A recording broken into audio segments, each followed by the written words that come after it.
Boom. All right, let's see what's broken. What's up, chat? How's it going? I was almost late today. Almost late, but not quite because reasons. Um, yeah, I think that makes me move around too much. All right, now I got a setting already. Got to change. This is a different side. Not technically broken. Do it about there. See if that works. Boop. All right, that should work. It should work. Work. What's up? How's it going? Real Max Marvel. How you doing? 220 stream streak. I didn't even think that was humanly possible, but you did it. That's insane. Thank you. Dude, that's cool. My God. What's up? Yeah, you unpinned the thing, right? Okay, good. Oh, crap. Did we not start bingo yet? Oh, no, we did. Okay. I didn't join the game now. Boop. No, none of the songs were new. I didn't have time. What's up? Nah, we're in the beginnings of summer. Streams get slow. They get very slow because people are enjoying the air. What's wrong with you? No, the sunlight out there, and it's out there longer. That makes it worse. I had to find a little alcove street of not being bothered. What's that? Yeah, ready for the stream to explode. Well, not to explode. We'll see. We did a ton of back-end work prior to changing the one setting that may actually be causing the problem, and we'll be able to figure that now. But so far, so good. CPU's at like nothing, but you know, it could always spike. I don't know. So never mind. Hey, chat. I don't know where I want to be situated here. Yeah, I feel like it, like right there. Be good. Air, never heard of her. Wasn't there a band called like Air Supply or something? I have no idea what they did, but I know it was a band from like the late 70s, mid 80s. I should just go in the record store and ask, right? We're like, bro. Yo, we did research, right? I know what to do. Hey, Dark Jedi, hi. We did research on the record stores that we used to frequent. They're all closed, with the exception of two. In New York City. All right. All that's left that we would frequent is Generation Records, right? And Record Runner. It's a little depressing, but like everything else just shut. They are gone. They're gone. Fairland, hi. What's up? No, so it's kind of weird, you know. I know you ever do that where you just get like weird and you're like, all right, let me look at Google Earth and see what's still alive. You know? Not a lot. No, it's just like, dude, the changeover rate was just astounding. That's no, I went back from like one spot that was like from 2007 to current. There was like 30 different stores within that time frame, and I'm like, how is this even possible, my dude? So, Shreddy Paws, hi. What's up, Tungsten? Wolf, hi. What's up? PC, hi. Yow Man, hi. What's up? Voice is still a little weird from the cold/allergy thing, so we'll see. Middle Game Pie, Foamy, question mark. Foamy's not here, man. What? New episode tomorrow, though. Write it down. Oh, it's Pilz-E's in it. He's got a fear of a thing. What's up? Hey, there you go. Bingo. I'm saying what's up a lot. I don't know. Chronicles, hi. What's up? Jack Long, hi. Shreddy Paws, hi. What's up? All right, so what else did we fix? You know how this one's always got to tweak things for the cartoon series? Well, that's happening again. No, it's not like a complete overhaul. You just kind of wanted to tweak the Jermaine character and actually get some of the other characters in there. So, Pizza Guy, maybe? Relatively soon? We'll see. I don't know why you need him in there. He sucks. You know, he's just like, you know, he's annoying. You know, it's like, I just want to punch him. Who's the other guy? You going to get the coffee guy back in there? It's been a bit. Here's the other weird thing about like working on a cartoon for a while. It's like you'll do a bunch of episodes and then don't even realize that you haven't put somebody in there for the longest time. Hello, Steve. What's up? How are you today? Doing all right. We're surviving. Unlike the record stores that we looked up. What? They'll appreciate it. Out of all the record stores that we've ever been to, only 2 are in existence. Only 2. Generation Records and Record Runner. That's it. Record Runner's so weird. It's literally the picture back here. Yo, this thing just, I don't know who this guy is, but he's been there forever, and he only specializes in like mostly 80s stuff, but particularly Duran Duran for some reason. You can literally find like bizarre things that I didn't even think existed for that band that are there, and I'm like, what? All right.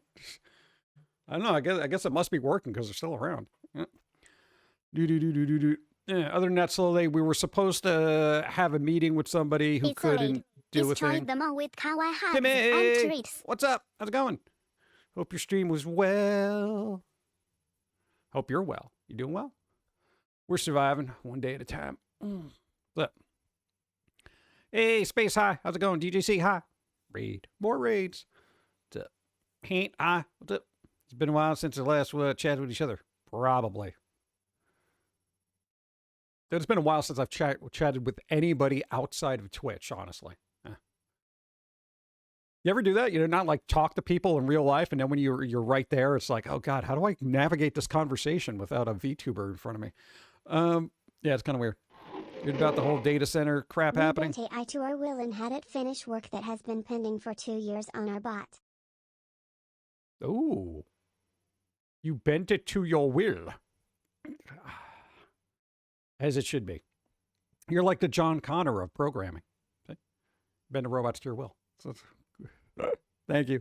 No, what's going on with the data center? The one in Ohio that passed? Yeah. That one data center uses as much... What?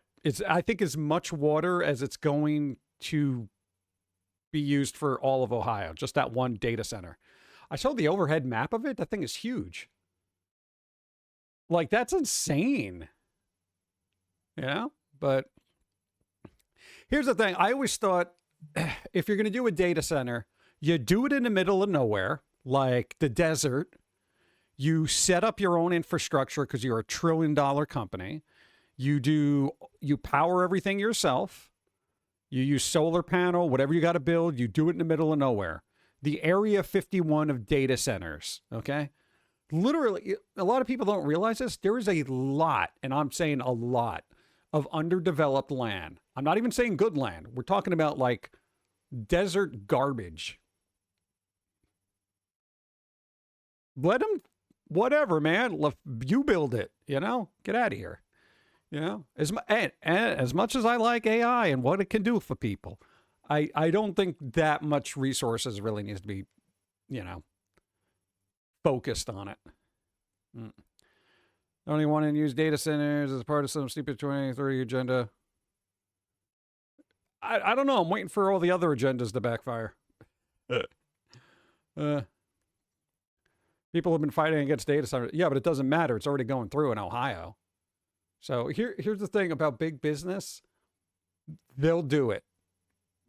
If I've learned anything by being on this planet for as long as I have, is that big business will find a way. And if one of them gets stopped, somebody else will do it. It'll only be a matter of time. So navigate. Postponed or canceled entirely. Temporarily. What? Mark my words, because here's the thing. You know, other countries like China aren't going to give two flying craps. They're just going to be like, yeah, build a data center. Yeah, there's one underneath McDonald's. Great. Like, there will be one everywhere, and they're not going to care. And that's when you're going to get into this weird, I want to say, geopolitical power. Because AI is essentially the new nuke, honestly. You know? And you're not going to want another country having better AI than your country, because then that becomes a security thing. So this is where we're going to be with that. And they will push these things through for national security. They will, I guarantee you. I guarantee you. Yeah. What? Like the whole perplexity thing? We don't want you using our AI for A, B, or C. Oh, yeah, but we'll still work with you. Huh? Like, data center is built in Ohio. I expect someone, what? Oh, well, I don't know how long it takes to build a data center, so we'll see what happens. I'm upset about all that toilet paper getting burnt, though. That wasn't like California, right? Somebody was like, you just had to pay us a livable wage. When do you decide if data centers start getting attacked by disgruntled locals? I'm actually a peaceful protest kind of guy. When you start burning stuff down, it becomes a little because from a legal standpoint, now you have nothing. You have nothing to stand on. You know. Go. Hey, hope everyone's having a wonderful Wednesday. I'm not. My semi broke down last night and will not start currently at the Connecticut terminal. They put me up in a hotel overnight. Ooh. I had a healthy choice craft steamer and a Stouffer's one-person lasagna for dinner. I also had a Small bag of Fritos. Fritos are good. Built a little Lego car with other than that, I had a pretty good day. Oh, there you go. Well, hey, dude, free hotel? Let's go. Dude, Fritos and all that stuff? That's awesome. Hopefully things will work out and you can get on the road again, you know? Takes about 5 years to actually build a good data center, but most of them are not going to be needed in 10. That's going to be the weird thing about that is they're going to build a data center and by the time it's finished, it's going to be obsolete. You know? Dave Fed High, what's up? You guys want data centers because the alternative is way worse. They actually want to pay people to put servers on their houses instead. As if anybody has a house. You know what's going to happen? They're going to put servers on the top of apartment complexes. And it's not like it's going to lower everybody's rent. It's just going to make all the electricity go up because it's got to power that stupid data center. It'll happen. Though I think that would actually be smart just from a decentralization kind of standpoint. Because if there's going to be attack, you know, somebody's going to go after one thing, you're just taking down all the servers at once. As opposed to if they were littered about, at least it can still kind of hobble along, you know. Sounds weird, but investing in AI data centers in Australia is actually making the economy look like it's better than it really is. Yeah, when it comes to stuff like that, the investment in some kind of growth industry, it always looks good on paper until it stops looking good. At the end of the day, the data centers are all gonna turn into normal warehouses and factories, cause I'm actually gonna bring jobs back to America because I'm gonna spend money on education, which is where we're failing, which is why our jobs are going overseas. Yeah, and also a lot of Americans are lazy. It is true. I have heard numerous people just not want jobs. Especially if they're already on an assistance program that pays them more than minimum wage. I don't see how you can have a system like that and make it enticing to go get work. What? Nice. You got the... What? Spider got the flu? No. Come on. Really? No. But you did use Tangia. So.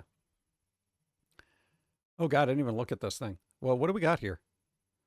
No, I didn't kind of drop any frames. Everything's been going pretty good so far, so there's like nothing that is awful quite yet. We shall see. I was right about what, 15-minute cities. 15-minute cities. What am I going to do in 15 minutes? What am I going to do in 15 minutes? I've heard of the term, but I never researched it. Because what the hell is a 15-minute city? What are they, like cardboard boxes? Like, what the hell? No, I remember reading an article about it, and then I'm just like, it just went in my brain and out the other. Because I'm just like, we're all doomed anyway. I'm just going to throw myself into the ocean. Urban planning concept, where daily necessities such as grocery stores, schools, parks, healthcare, and jobs are reachable within 15 minutes, walk or bike from any home. I like that idea. Because we grew up in New York, right? So, that was basically it. Everything was within walking distance, and it is spectacular. However, issues do persist. There's a lot of congestion, a lot of urban misfit type things that happen. Phoenix, hi, how's it going? Boop, boop, boop, boop. No, I mean, 15-minute city really... on paper doesn't seem bad because that's New York. That's any urban city, you know? Like when you were in New York, it was like you could literally fall out of bed into a deli, you know? Be like, all right, cool. You know, you could walk to school. It's fine, you know? if I had to go any place relatively far, I could walk there. It might take more than 15 minutes, but you know, what are you going to do? Were you ever robbed, though? No, tentatively. I would say there were issues, you know. If you're very perceptive of human behavior and body language, you can avoid a lot of the crap. If you're not, and you just walk into, just know your blocks. Know your blocks. That's thing. No, there used to be an app. I don't even know if it's still available. It was like Sketch. Like literally, it was an app that would tell you what blocks were bad, and I'm just like, really? All right. This is before apps, honestly. Cars allow for fast travel. I do like fast travel. Some people don't have licenses, though. Yeah. What? I don't like driving. I don't like the concept of driving. I don't like people on the roads who can't drive. Yeah. The more you're on the road, the more you realize how bad drivers are.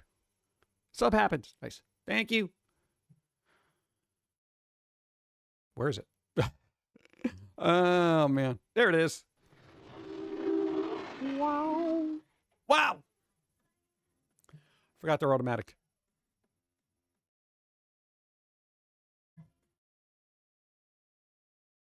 Let's go.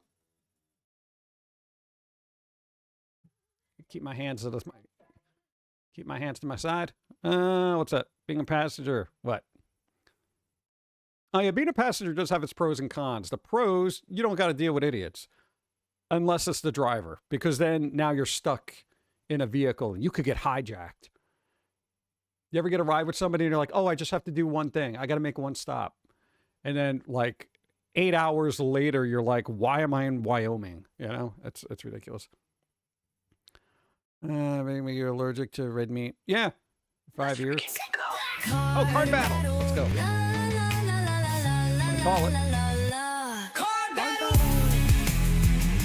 Calling a card battle. Boom, boom, boom. All right, Timmy, you got to roll. Equal to or greater than. Wait. I missed it. 9. That's not a 20. All right, that's.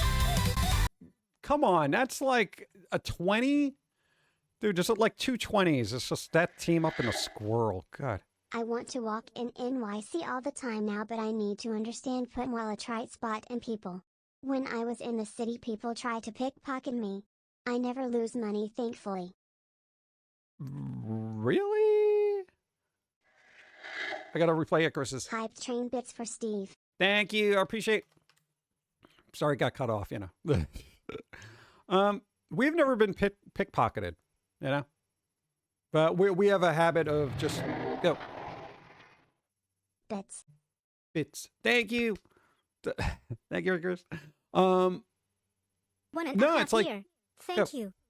Hoy. 18. 17 months being sub-T on Twitch. 21 years of following your content online. Let's go. Let's go. Yes. Thank you, Antique Doll. Technically, it's 18 months. It says 18. 18. Saying 18. I just saw Doom running inside of MSXL. What is with the fascination of everybody trying to get Doom to run on something? I'm sure somebody's taken one of those Tamagotchis and made Doom on it, right? I think we have one of those somewhere. Could be dead. We heard about what 2030 agenda thing. There's always something. We don't delve a lot into politics just because it starts getting super divisive and then people argue and then there's fires. Yeah, so just, you know, unless you want to talk about England. Have you looked at England? That's crazy. It's not going well. Okay. Let's see, where did I leave off?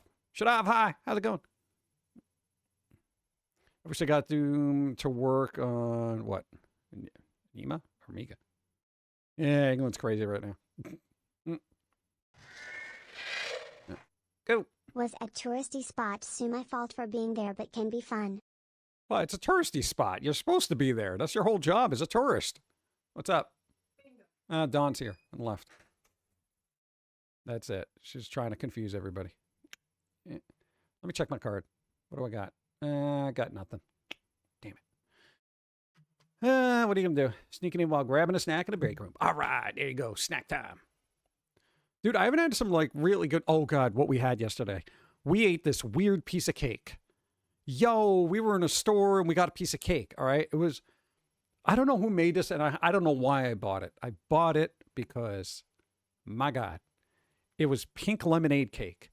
And it was a little warm. You know, it's kind of a summer cake. Bronx. We don't have that on our bingo, though. Thank you. Detroit. Yeah, it's not good. Pink lemonade cake. I mean, it was so ungodly sweet. I had to like space it out over 3-4 hours. Pink lemonade. It actually kind of tasted like pink lemonade. It was so weird. I don't know why I bought it. I was just like, it was like $1 off because I guess nobody else wanted it. So I was like, yeah, I'll adopt it in my belly. No, I'm not going to eat a PB&J hot dog. That's even for all my idiosyncrasies and whatnot. I will dump a bunch of stuff in a bowl and just eat it. That I will not. How is it surprisingly delicious? Meat and jelly don't seem to work well. Unless maybe it's a particular type of jelly. I don't know, like peanut butter pepperoni would be weird to me, you know? Hydrate, I probably should. There you go. Posture check. Let's see. Do. Swedish pizza? No, I generally find pizza that's good with just sauce and cheese. Yeah. I don't deviate from a lot of toppings, honestly. I've had a chicken bacon ranch, which was awesome, but I've never had a Swedish pizza. Pineapple pizza is right off the table. Nutella and pepperoni? That's weird. That's so weird to me. Nutella? Yeah, Huggies did a video on pizza from other countries. Other countries do weird things. I'm just going to throw that out there. They do weird things. Sometimes they don't understand.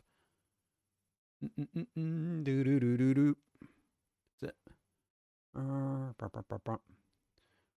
a replay of Doom Eternal. Nice. There you go.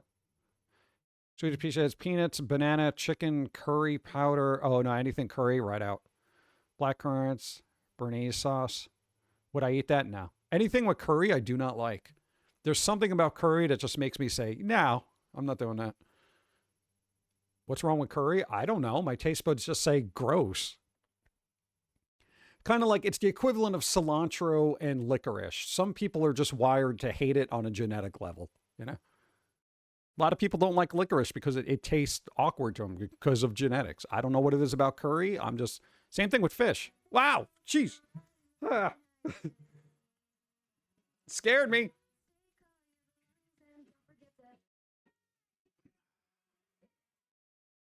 Hydrate, damn it. All right, can we make this less bouncy? I think we'll make it a little less bouncy. Like just tone it down. Like, I know you're not in charge of the physics, and you know, gravity's got a thing in it, but that's whatever. Where did I leave off? I like the automation. It's so unnerving when I don't realize it's going to happen. So, their boobs get bigger? Maybe it was just the angle. Is that possible? We're not that good in Blender yet. Kangaroo burger? I think there's like, they'll put any meat on make a burger out of it. There's ostrich, there's emu, there's, what was the other one? Well, kangaroo. Bison. No, not koala. There isn't koala. Thanks for getting an extra card. No, what was the other one? There was a weird one I saw in a store. And I'm like, what the hell is this?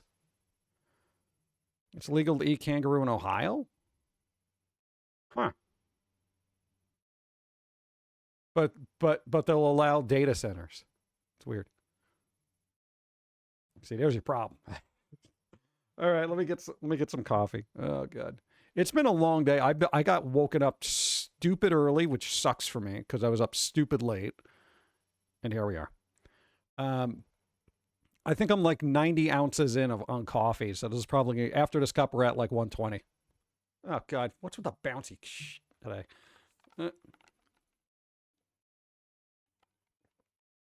It's all right, coffee. Quantum mechanic kittens punching you in the face. Boom.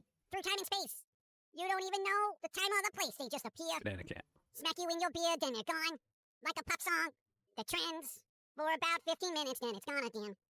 Quantum mechanic kittens. Nice. Go. I guess we gotta see if we can get them all up here, right? Which one is that? Is that? Hey, there he is. Okay, good. Thank you. Yeah. Gotta draw that. do.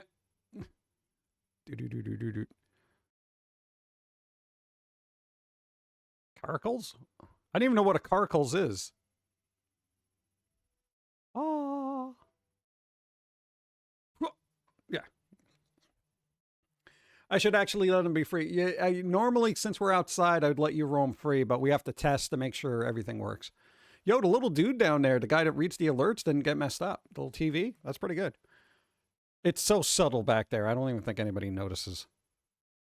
But at least it's working. Now you can move him over here. We'll put him over the Beatles. Hey, Ringo, there's a talking TV with giant eyeballs behind you. Yeah, I don't know where to put this. Maybe over there? I don't know who it is. Put it on her head. There you go. That looks better, right? Work it into the poster. Now is the time for you to rise and bring your squirrel to the bagel shop, where I can get the cream cheese, the creamy, cheesy cream. There you go. Thank you. Why am I so particular about this? Now, if we put it here, it can have the hat. Now we'll put it up a little bit. We'll just do that. That looks good. It looks like it fits in naturally. Cameo or collabs? I'm too busy for cameos or collabs. I literally work like 14 hours a day. I don't even have time to text. Your mom was like, you haven't talked to me in like 2 weeks. I'm like, I'm busy. It's like, yeah, well, you know. Oh, God. But no, but we actually did get a lot of stuff done. Aside from retooling this entire stream for no apparent reason. I had a slight growth spurt, as you can tell. Look at my hands. They got bigger. Look at that. Yes, other things as well, but I'm technically taller, but you don't see the bottom half. Whatever. That doesn't even matter. I don't think anybody noticed. No, it's like when you, no, I know how like women feel when they get their hair done and nobody comments on it.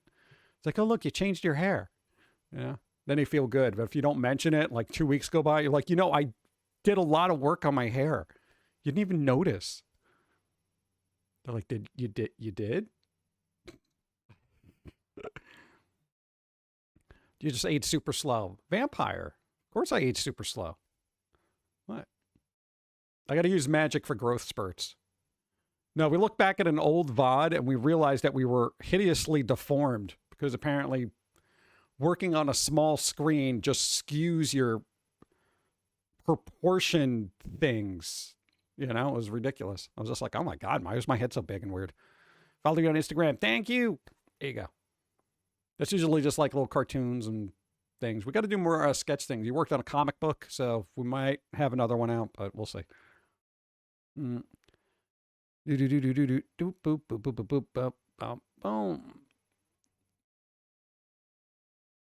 Dawn's talking to something. I don't know. Whatever.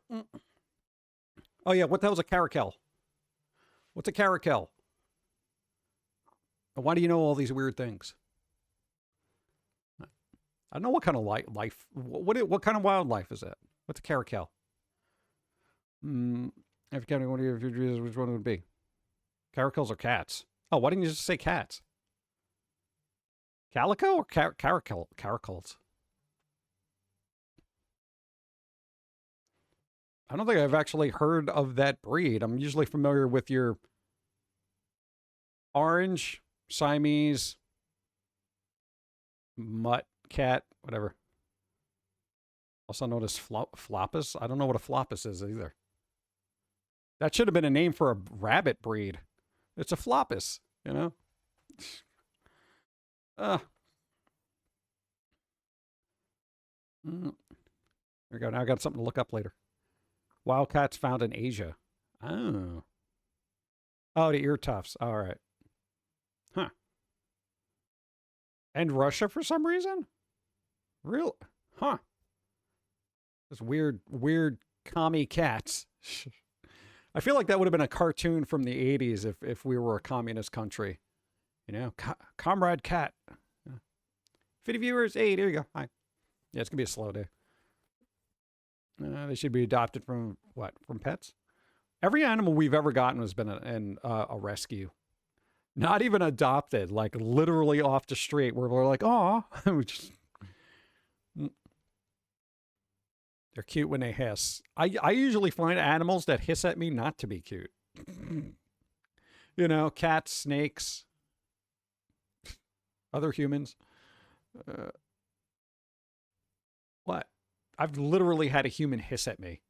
I mean, they were trying to be comedic about it, but I'm just like, come on, dude. How about those cat places people visit in Japan? Saw a couple of videos of those on Facebook. Yeah, there's kind of like, there's issues when you try to adopt cats or dogs or whatever from other countries. Because if you bring them over to the States or vice versa, they got to be quarantined for like 6 months, right? Like there was a streamer that moved over to another country who lived in the States, and it took forever to get their dogs over there. It was absolutely insane. We need domesticated mini foxes. We'll probably get domesticated raccoons before we get foxes. So, actually, you've had foxes roam around every once in a while. You see them. They are loud though. Holy crap! Nah, they you know, they get crazy. That and the coyotes, man. All but 2 of my pets were found on the side of the road somewhere. One was a snowbreed leader. The other was rescued from an abusive home. The rest were found off a road somewhere. Yeah, we got a couple of rescues from crappy homes. There was one in particular, and we told the story, but if you weren't here, we rescued a Siamese cat from somebody who was constantly, they were an alcoholic, essentially. They were constantly drinking. So this cat got into a habit of crushing beer cans with its teeth. I'm not even joking about it. It would like literally chew on them. It was crazy. And to try to wake up its owner, it would try to like lick their eyebrows and gnaw on their face a little bit just to wake them up. So of course, when we got the cat, it would try to wake us up by like gnawing on our eyebrows in the middle, like 6 a.m. I guess that was this guy's alarm clock. Yeah. And anytime you had a can of soda out and it was empty, it would try to just nosh on it with its teeth. But yeah. So I wouldn't say necessarily it was abusive home, but I don't think it was the best environment for the cat. I think the guy took care of the cat. It had food and stuff, but you know. Distribution system has its own rules, meaning if you find a kitten, you got a cat. Yep. That's the thing. You could go like a couple of years without a pet, and then all of a sudden, like 3 of them will show up at once. It's the universe saying, whew, there you go. That's what I do like about cats. They're very just like, here's a litter box. Okay, I know what to do. I don't think there's ever been a cat where we were just like, it's not doing it.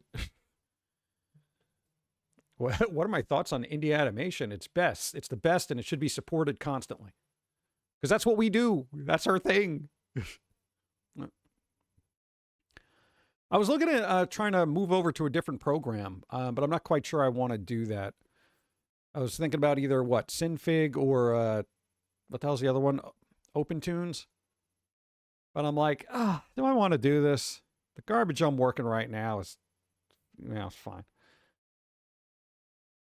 What? No way. Really? Who does that? Breastplate stuck out. We're going to get healed. Oh, man. I hate that.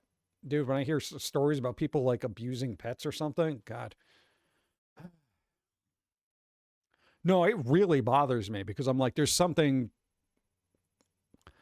There's a mental thing there. It's a show of a lack of character, if that makes any sense. Like somebody who goes out of their way and they're just like, yeah, we're just going to beat the hell out of this dog. And it's just like, what failure of checks and balances is going on in your brain where it's just like, you find that acceptable? It's weird. I don't know, man. It's just, those usually the people who get the crap kicked out of them when they go to jail too. You know, other murderers and stuff and all that other stuff, they're usually okay in prison. You slap around a little puppy and you go to jail, you're going to be the first one that is just going to get shanked. You know? There's actually some good stories of like, you know, rehabilitation, like when they bring dogs over to prisons to kind of, you know, mellow out the inmates or whatever. It works surprisingly well, you know? I really think prisons should have dogs, but keep an eye on everybody so they don't turn it into like a Pokemon tournament, you know? Jacket design. Yeah, cool. Thank you. It's got a cool little design on it. Let me get some coffee. This actually took a really stupid long time to do, the stupid little design here. It was just like all these weird little circles with connected things. I'm like, why am I spending so much time on here? Nobody's going to see it. They saw it. Thank you. Boop. Ah, zombies.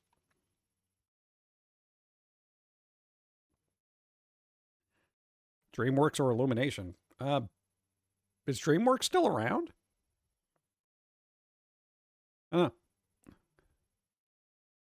have no idea. I haven't watched like an animated feature in... God, what was it? Despicable Me 2 or 3? Or it might have been one of those Hotel Transylvania ones. You know, vampires. So. Forgotten Island, Shrek 5. Oh, that's right, Shrek 5. Oh, God. Why did that one get so delayed so much? It was supposed to come out this year, but they delayed it like a whole year. Bizarre. For us to be making an upcoming Cocomelon movie. They're forced? They're forced? You will make this. Dogs help with depression. They do. Oh, there's a lot of places now that don't allow, okay, I don't want to say service animals, but, you know, the quote-unquote fake service animals, where their service is that they're cute. That's usually the response that you get.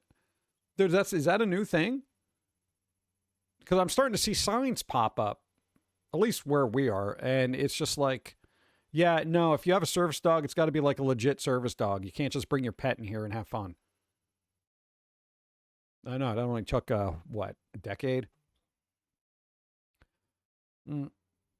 Just so they have a Toy Story 5, really? Yep, they're going to keep making them. Yep. So as long as, I guess, the actors are alive. And even then. Emotional support animals. Thank you. Yeah. I think they're just like, yeah, that doesn't count at this point. I find that weird, but then I've also seen people take advantage of it. So I get not wanting everybody to flood everything with a emotional support animal. That generally just means somebody, not always, but the people I've seen, just somebody with a dog who just wants to bring them in the store to go shopping with them. You know, that kind of thing. But, you know, you don't really know, so I don't know. But I don't think anyone reads the sign. But there has been a little bit of a lull in dogs running around supermarkets, so that's kind of nice, I guess. Eddie J, what's up? Had to finish work. Yeah. It's Simone. Right. Nimona? No. Dude, there's a lot of stuff. I have so much stuff to catch up on. It's going to take me a decade. I'm like super selective about like what I'm watching now because I'm working so much. I'm just like, I got to catch up on Sailor Moon. That was from the 90s. Yeah, just a clingy dog, emotional support human. All right. What? You could just say that's it. What's an emotional support animal? Humans are mammals. They're animals. I'm the emotional support thing for this creature. You hear about the dog that pooped and peed in Gordon Ramsay's restaurant? No, but supposedly there was a video of a rat in there. Yeah. So I thought that was kind of weird. But I mean, restaurants always have some kind of vermin in them. They really do. I mean, it's literally, you have all this food there. There's no way you're not getting something in there. But I don't know. Somebody's got to validate that. Need to rewatch some anime. Yeah, I got to rewatch, catch up, and then go back to it because it's been so long. There has been like series that I haven't seen in so long that I forget what was happening. So now I got to need a recap of everything before I watch again. It's stupid. You know, plus we got to try to keep up with all the game news this week, which is annoying because there's all these little directs, festivals, showcases, and all this other crap. And I'm just like, I'm rolling my eyes here saying, I saw this last year, I saw this last year, I saw this last year. However, what I didn't see last year is an excellent, as far as style goes, game that I'm going to show you later. I added that crap to my wish list instantly. Dude, the art style is really good. I was very impressed. Almost done with Angel Heart. Remake of City Hunter. Oh, nice. Yeah. Been watching on DVD, 2012 Teenage Mutant Ninja Turtle cartoons. Hey, there you go. Sometimes it's just fun to go backwards. Yeah. It's weird because more and more I hear like a lot of people are just kind of dismayed about just content in general now. You know, whether it's too negative, too agenda-y, or just garbage, essentially. People are like, you know what? I'm going to go back and I'm going to watch fill in the blank. You know, it's kind of weird. It's like all these companies are investing so much money in, you know, these fan favorite franchises, but they're just destroying them when they could just go back and watch the old crap. The Grogu movie apparently did not do well at all. I don't know what their budget was, but I don't think they're making that back. I'd be surprised if they did. It's like a streaming kind of thing. Oh, supposedly for streaming, they're going to break up the Grogu Mandalorian movie into like 4 parts. And I'm like, then why didn't you just release it that way? Like, why? Just, it's so, you should, it was right there. Died inside years ago, man. I got to stop showing it down, so I've been binge reading manga. Nice. Let's go. I know this is off topic. I am supporting a Kickstarter campaign and it is close to 15 million founded. Can you imagine if movies had Kickstarters? They will one day.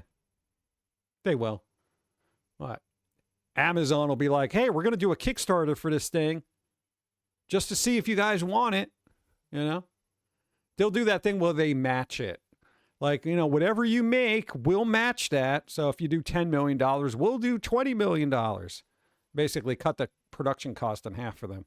I guarantee you it's going to happen. They spent $1 billion on Lord of the Rings and everyone was like, meh. You know, it's like $1 billion. Come on, dude. Collectively, did Peter Jackson spend $1 billion over 3 films? I don't think that they did. $1 billion, I'm saying. $1 billion. I can't imagine a budget of each one of those films adding up to $1 billion. I would say maybe 600 million, 700 million, not $1 billion.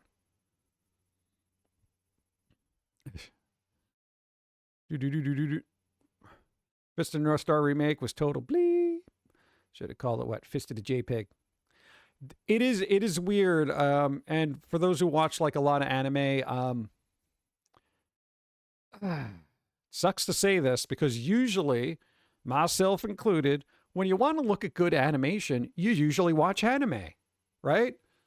Especially stuff from like the 80s and 90s. That stuff is untouchable, how good that crap is. But now, you know, gets more digital, stuff like that. Studios are using AI. I'm just letting you know. What?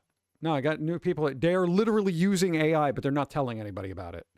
Insiders. I don't know what studios. I'm not casting stones, but it's a thing. So expect more of that. So if you get an anime that looks a little shit, then that might be it. It'll get better, but I mean, we're in that weird stage of like, it's going to be difficult to just get all this to gel and work seamlessly without people wanting to torch your studio, you know? Tons already are. Most likely closed source video AI. Yeah, that's the thing. They're not going to tell anybody.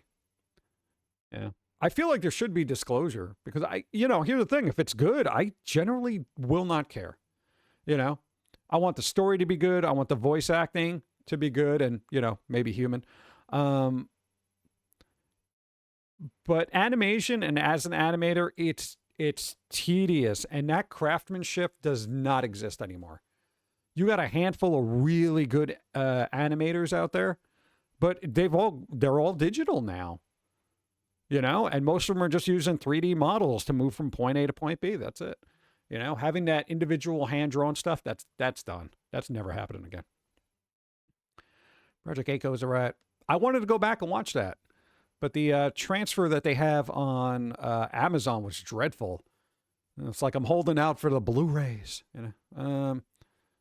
Eventually, I got this price issue where it's like I don't want to spend too much money on anything. Companies get access to the next level, possibly even uncensored versions. Yeah. Well, it's easy to get uncensored AIs if you have a machine that can run it. There's plenty of obliterated and uncensored LLMs and LoRa's and all that other stuff. It's just, you got to have the space. I wouldn't even try running them because I tried running a image to video one, and it took freaking 25 minutes to make a 7-second video, and I'm just like, this is not effective. Magic Echo, like Sailor Moon, Near Dear My Heart. Yeah, those were the ones that were just out there that were like really good. Long Lost are the Days of Macross Plus. Blu-rays out 4K. Nice. There you go. Yeah, the animation from the episodes I did see at Project Echo was just, those fight scenes are done really well. I really wish I animated that well. That's one of those things where I'm like, oh man, I could maybe do that in stick figure form, but not on that level. That level is ridiculous.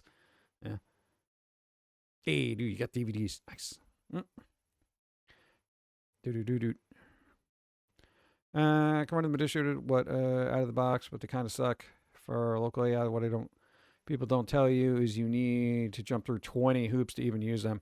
Yeah, there is a lot of, there's a lot.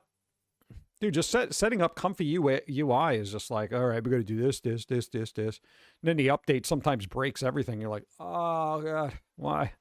And jumping on a missile is incredible. Yeah, dude, some good stuff. I want better animation like that, man. Even Lord of the Rings movie, the animated one, what was that, War of Rohirrim? I saw clips from that, and I was like, as far as animation goes. And that was theatrical, and I'm watching this and I'm just like, it didn't grab me. My eye didn't say, holy crap, they did that, I don't know. I might just be a little bit, I don't want to be that person that's just gotten really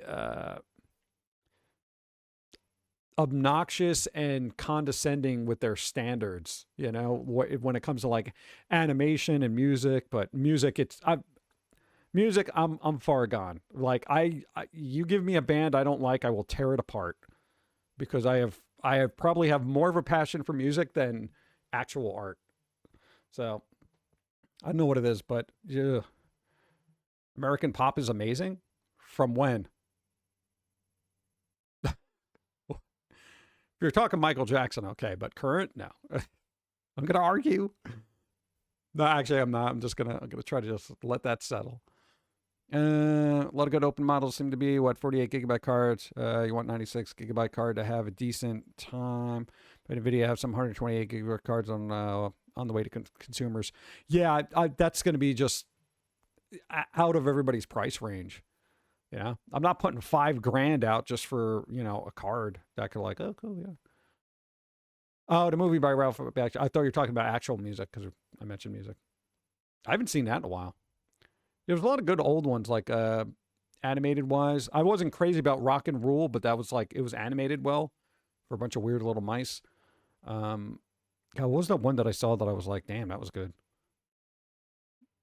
Dude, even again, those, Space Ace and Dragon's Lair, those animations are just ridiculously good. The guy who made Lord of the Rings animation films. Yeah, there was a lot of, what do they call that? Rotoscoping in that? Where they basically go over. It was such a hybrid of animation and live action that it's mesmerizing to watch. Because you're like, what the hell is happening here? It was so bizarre and weird, but unsettling at the same time, which was kind of cool. You get off my elbow, bro? Bro.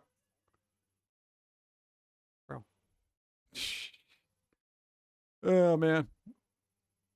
No, I'm glad it wasn't anywhere else because that would have been a problem. Thank you. Heavy Metal, the movie. Nobody liked Heavy Metal 2000. Soundtrack was pretty cool, though, you know? Dude, that was like, it had like the first Bauhaus song in like 10 years on there. I was like, oh, dude, Dogs of Vapor? That song's awesome. But, you know, it's all right. It was all right movie.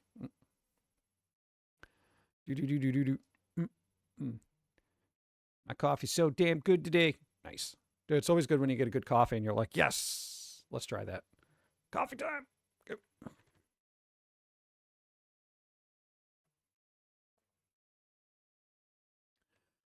That's the other thing. Movies do not have good soundtracks. I can't even remember the last time I heard an iconic soundtrack from a film. Like what? Maybe a Wes Anderson film because he's got those deep cuts of classic rock or, you know, music that was good in the 60s or 70s or whatever. So that, I mean, doesn't count, but there hasn't been a good soundtrack for a movie in a bit. You know? Like historically, if you look back at like soundtracks and stuff, I mean, I'm trying to think the last one that was like a lot of horror movies had good soundtracks. Spawn had a good soundtrack. That was all over the place. That was a hybrid of like new metal bands and techno bands. But there was also Judgment Night soundtrack, which was a hybrid of like grungy bands and rap bands, which was pretty advanced for a time period. Then you go back further, it's like all the soundtracks from the 80s. People were like, oh, that's the best soundtrack. You know, that's weird. Yeah, Wes Anderson definitely has, whoever's selecting the music for their films, some of them are really good. Like there's some songs on there that I never even heard of, and I'm like, oh shit, dude, where'd this one come from? But Mortal Kombat 90s version. That soundtrack. Yeah, right. Spawn, The Crow. Oh, God, The Crow. Oh, damn, that was good. Return of the Living Dead had a great soundtrack. Even scores, the cinematic scores of some of those movies were just like once John Williams retired, it's like we have a couple of good, you know, composers now. Michael Giacchino's pretty good. Danny Elfman is still around.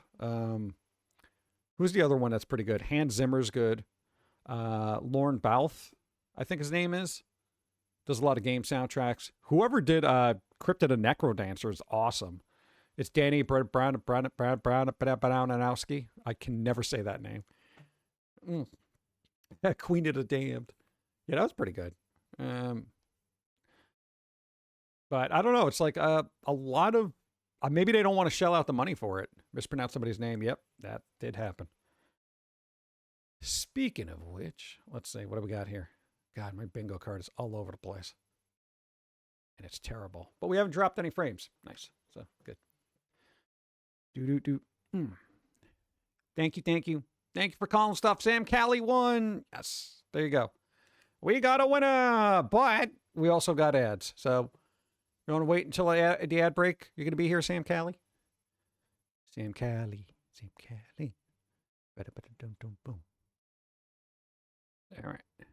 Now we can call somebody won bingo. Bum, bum, bum. All right, let's see. We might as well call wheel spin because that will happen. I'll do that. Got it. All right, let me check. God, I still got nothing.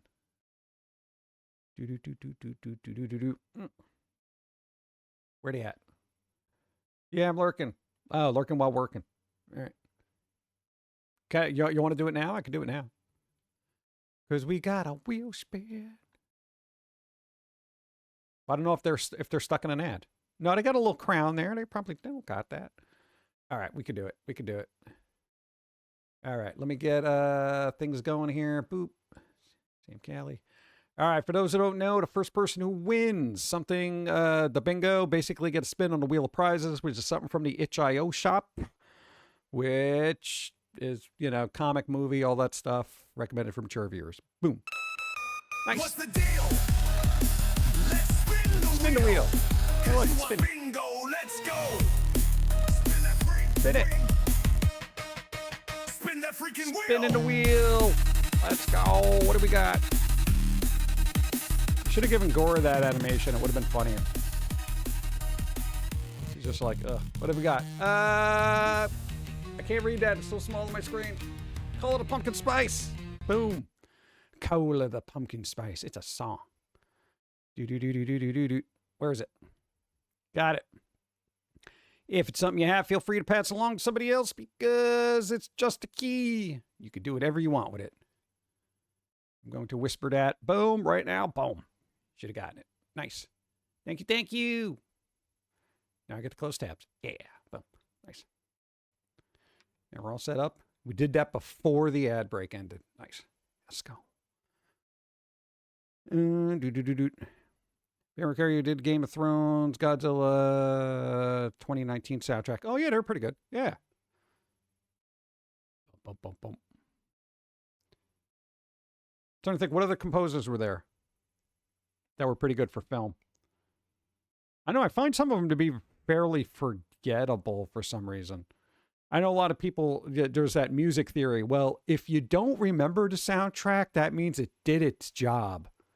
I'm like, no, that's not how I envision music encompassing a scene, you know? Again, one of my favorite cinematic scores was the Batman Returns soundtrack by Danny Elfman. That thing is just so over the top and dark and epic for a comic book movie.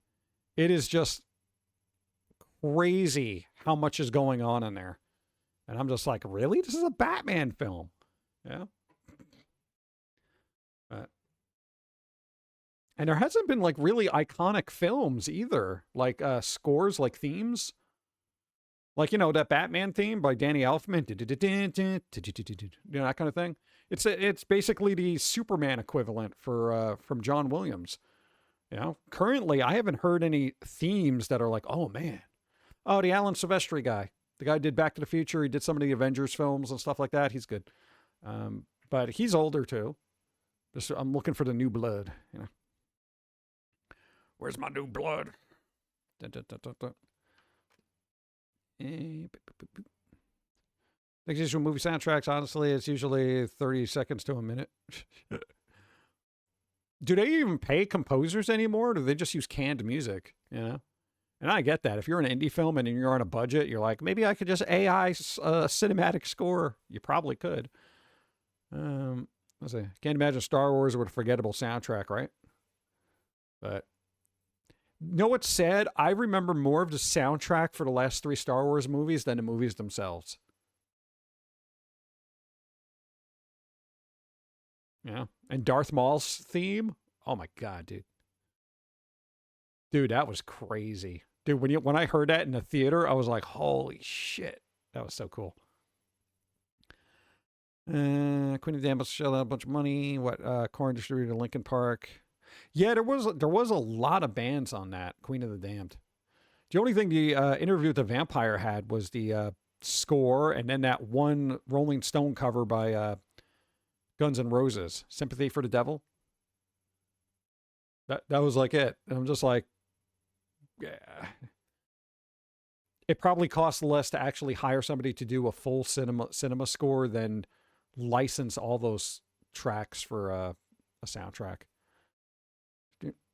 I did with the 90s Nails songs. It was coming over and over again. There's a weak cover of a song. That's the thing. Yo, it's like they never get the originals. They try to update it with a modern version of it. And it's like, anytime you update something that's iconic like that, especially a song if you're going to cover it, it's got to be on another level completely and so different from the original. It stands on its own rather than these ho-hum kind of versions. It bothered the fuck out of me when there was a cover of Everybody Knows by Leonard Cohen in Justice League, I think it was. The Zack Snyder one. Or the other director. Who the fuck cares? There was just, they did a cover of that, and I'm like, this sucks. It literally set the tone for me hating the movie. Don't mess with Leonard Cohen, okay? Come on. At least Guardians of the Galaxy had a few good 70s songs. That's true. That's true. But that's, James Gunn has this habit of turning all their films into just very long music videos, Even Suicide Squad had the Pixies, of all things. And I was just like, are they playing the fucking Pixies? Everyone's got to have the slow-mo walk and stuff. Speaking of Zack Snyder, they are going to be redoing a movie soon, and I'm not too happy about it. The Disturbed singer did what? Custom songs for what? Vampire Guy? I can't remember how to spell his name. Lestat?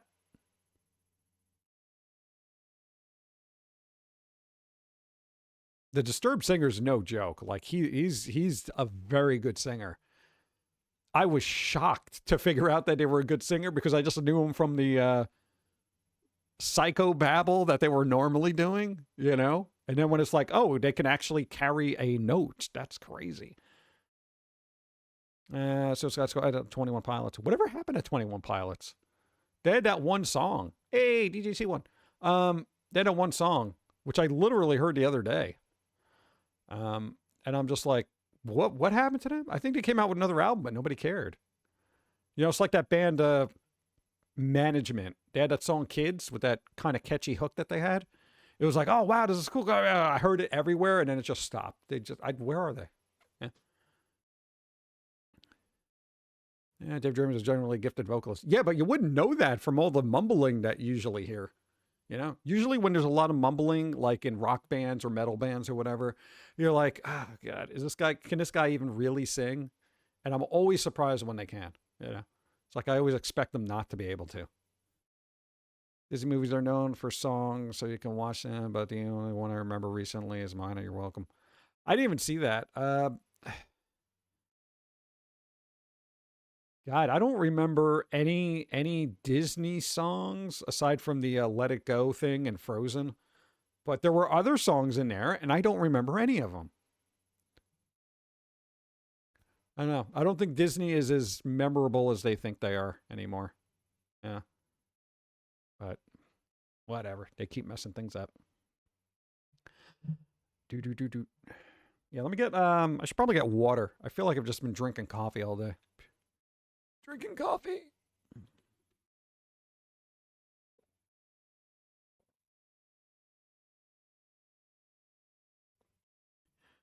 Well, water's okay. It's all right, water. No, it's not tap water. You think I want to die? Come on. Let It Go, Undersea. Also bare necessities. That's usually how it goes. One song gets really popular and the rest are forgotten or overshadowed. Yeah. Oh. That didn't happen with freaking Nightmare Before Christmas. Like Kidnap the Santa Claus, This Is Halloween, Sally's Lament, or no, Jack's Lament.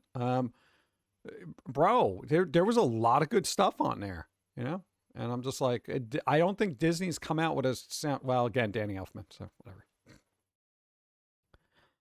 Dude, that was like perfect casting too. It's like, yeah, get Danny Elfman to write this weird gothic-y Halloween kids movie. All right, sure. Yeah, This Is Halloween. Yeah. Oh, if you do like Korn, look up their cover of Kidnap the Santa Claus. It's freaking amazing. Actually, I have it. It'll get ripped out of the VOD. So what we could do. I know it's not. Let's see, where is it? Oh, come on, just give me. There you go, Korn.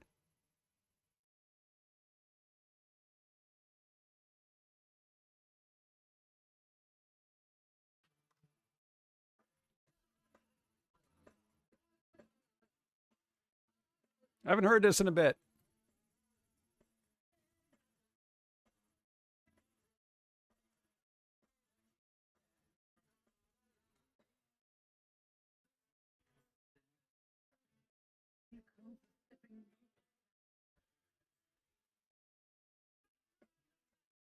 Love this.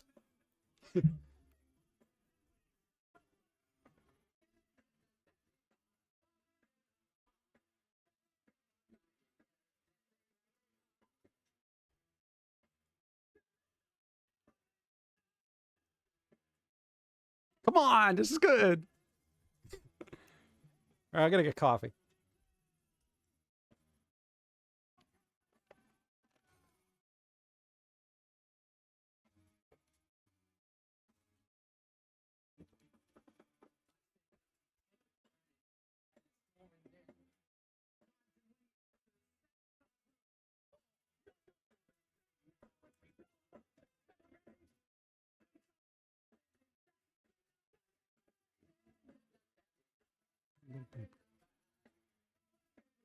Sorry, YouTube, you're missing it. Boom.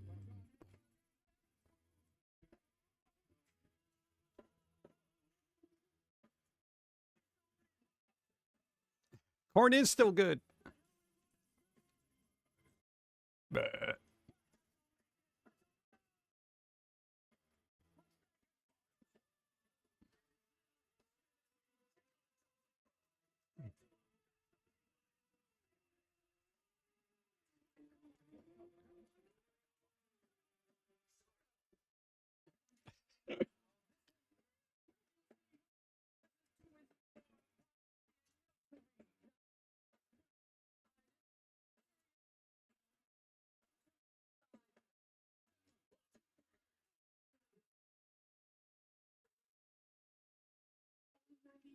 It's so sinister.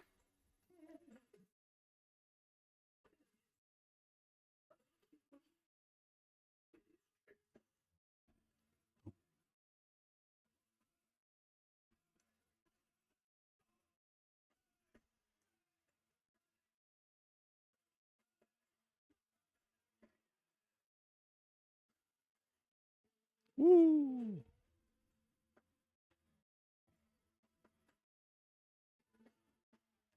All right, you get the basic idea. Let's tone that down. La la la la la. That was fun. Dude, that's a good song, man. We need more songs like that. Let's freaking go. Card battle.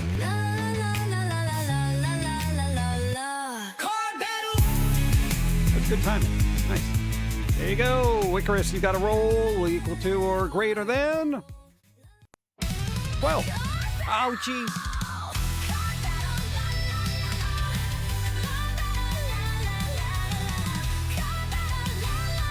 12. All right. Nice. Equal to or greater than. Pick a number, any number. What you want? What you want?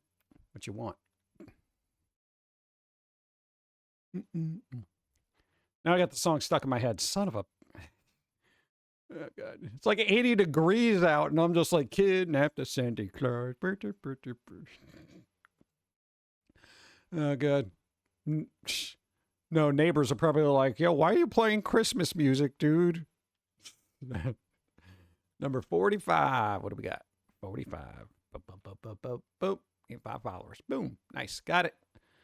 And that helped me, but not enough for me to get bingo. It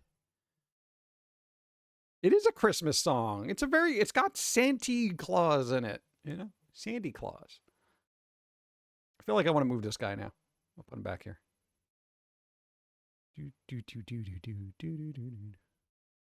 There was a couple other covers on that song. Like they did a whole rock band, metal band covers.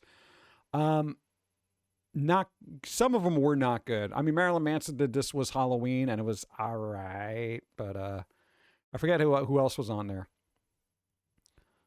Oh, speaking of soundtrack, yo, Stubbs the Zombie had a good soundtrack. I mean, they had like, you know, early 2000s bands cover like old 50s songs, but you know, some of them worked. They're pretty well. It is a Christmas movie. Yeah. I know a lot of people don't want to hear it. It's not a Christmas movie. It literally starts it starts on Halloween, at the end of Halloween. So it starts, and then Halloween is ending, and then everyone's got to get ready, and then it's moving over into Christmas. It's mostly Christmas. Yeah. Not to me. Hey, I think we're all open-minded enough that you can reinterpret it however you want. A lot of people don't think Die Hard's a Christmas movie, but to me it is. What's up, MacBooyah? What's up? How's it going? I want to see what other weird songs I got. Now I'm in like, what kind of weird covers do we have here? I don't have a playlist for covers. I like the weird ones. Oh, do I have the covers of the covers that I did? No. Damn it. Yeah, they're not in here yet. Yeah, all right, let me not get wrapped up in that. I'm just going to go down a rabbit hole. Go. No. Thank you. Anonymous gifter. You forgot Thanksgiving. What about Thanksgiving? It's got Thanksgiving? There's not a lot of Thanksgiving movies. There's Plane, Trains, Automobiles, and Tower Seriously? Heist. Have some forgotten fun. Nice. Thank you. Real Squirrels, thank you. And Anonymous, thank you for gifting a sub to Ryoga. Thank you. I appreciate. Thank you, Curve Planet. Better Off Dead. Is Better Off Dead a Thanksgiving? Is it? I haven't seen that in forever. Dude, all the old John Cusack movies are pretty good. You know, even up until recently, I'd say like even High Fidelity was awesome. That had Jack Black in it. So soundtrack was pretty good. Let's see. Christmas, really? Can we not have Christmas, please? I don't want to hear Christmas songs on repeat. Don't worry, you got at least till the end of August before you hear Christmas. But Halloween's happening already. No, I had to pull up something because it's ridiculous. Icarus won. Nice. There you go. Do. E. Boom.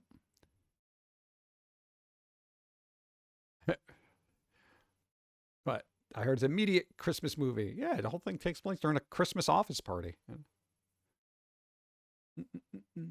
Let's see.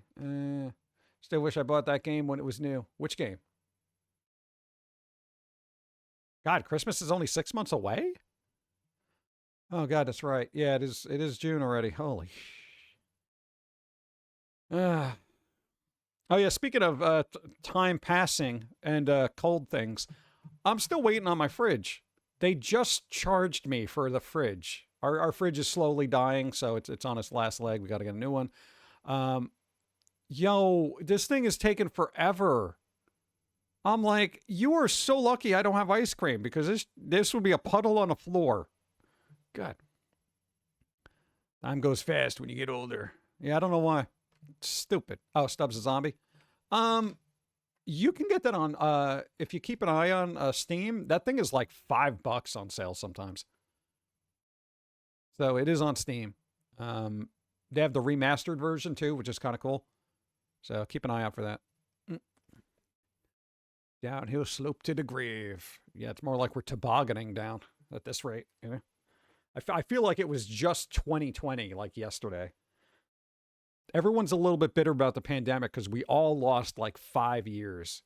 Nobody went out. Nobody did anything. Everybody became, a recluse, which wasn't much of a difference for us. But, every once in a while we'd go out. But, geez. All right. But where's my thing? All right, back. Shh. Hopefully this won't break. Boom. There we go. All right.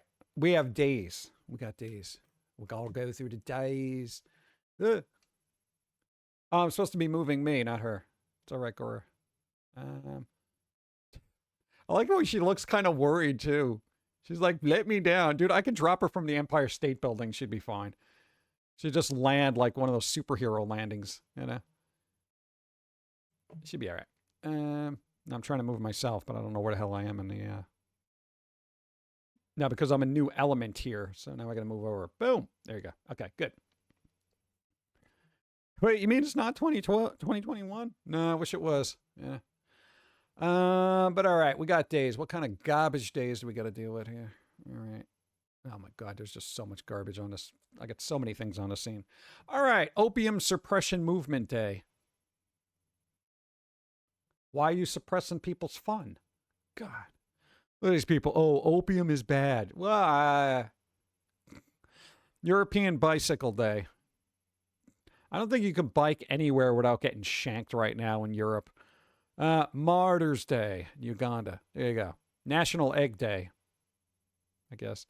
National Repeat Day. I'm not going to even do it.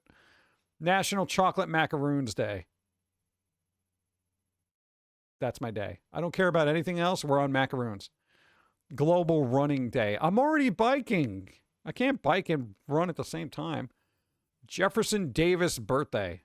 Jefferson Davis. All right. What the hell is this? What's Chimbarazo Day? What the hell is? All right, World Bicycle Day again. Oh no, Global Running. All right, whatever. Oh, I skipped one. All right, never mind. All right, bring your mistress to work day. Is that a thing? I feel like that's going to cause some problems. What? Hey, honey, look at this desk. This is the one that we don't have sex on. World Cider Day. World Cider Day. What is that? Insect Repellent Awareness Day. Yeah, I'm aware of it. It is now. I don't know. There's a day. Go with it. I'm macaroons. I'm just macaroons. That's all I got. You know, what am I going to do? Not eat macaroons? It's stupid. God. All right. Those are days. They kind of sucked. Itch.io shop. Why do we keep having this open? I don't even do anything with it. Everything announced at the PlayStation's State of Play. That was yesterday. Internet's a little unhappy, but a big surprise, right? Imagine the internet not being happy about stuff. So we got a God of War. We got a new God of War, but it doesn't seem to be featuring Kratos. So I don't know if you can call it a God of War. It's just essentially one of the characters from God of War that they decided to make a movie, game out of. Which is Laufey. It didn't look bad, but I think everybody on the internet's like, yo, where's my Kratos? Where's my Kratos? You know, so people been out of shape about that. So whatever. I don't know. There's also a gelatinous cube in here, which seems a little bizarre. I don't know. Whatever. Wolverine. Okay, they showed a bunch of gameplay from this. Looks cool. All right, very bloody. They did not skimp on the blood.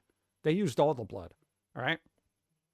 There are Sam Raimi amounts of blood in this game. Okay, so it looks good. It looks like it would play nice. It's a story thing, so pretty good. It's okay for God of War to have spinoffs. You know how the internet is, but okay. Going back to this. I do. The problem that this inevitably will occur. Think of Star Wars, right? Now, Star Wars had many offshoots, but essentially Star Wars was a handful of films. So I think what people, whether they realize it or not, are going to start complaining about is like, now they're going to have all these spin-offs of God of War because the brand recognition is there. So they're just going to spin off of it. You know, like Star Wars, like basically anything. Anything that's had an established franchise, they're just going to spin off. And that's what happens. And it goes on forever, you know. Never played God of War? I played a couple of the older ones. They were fun, you know.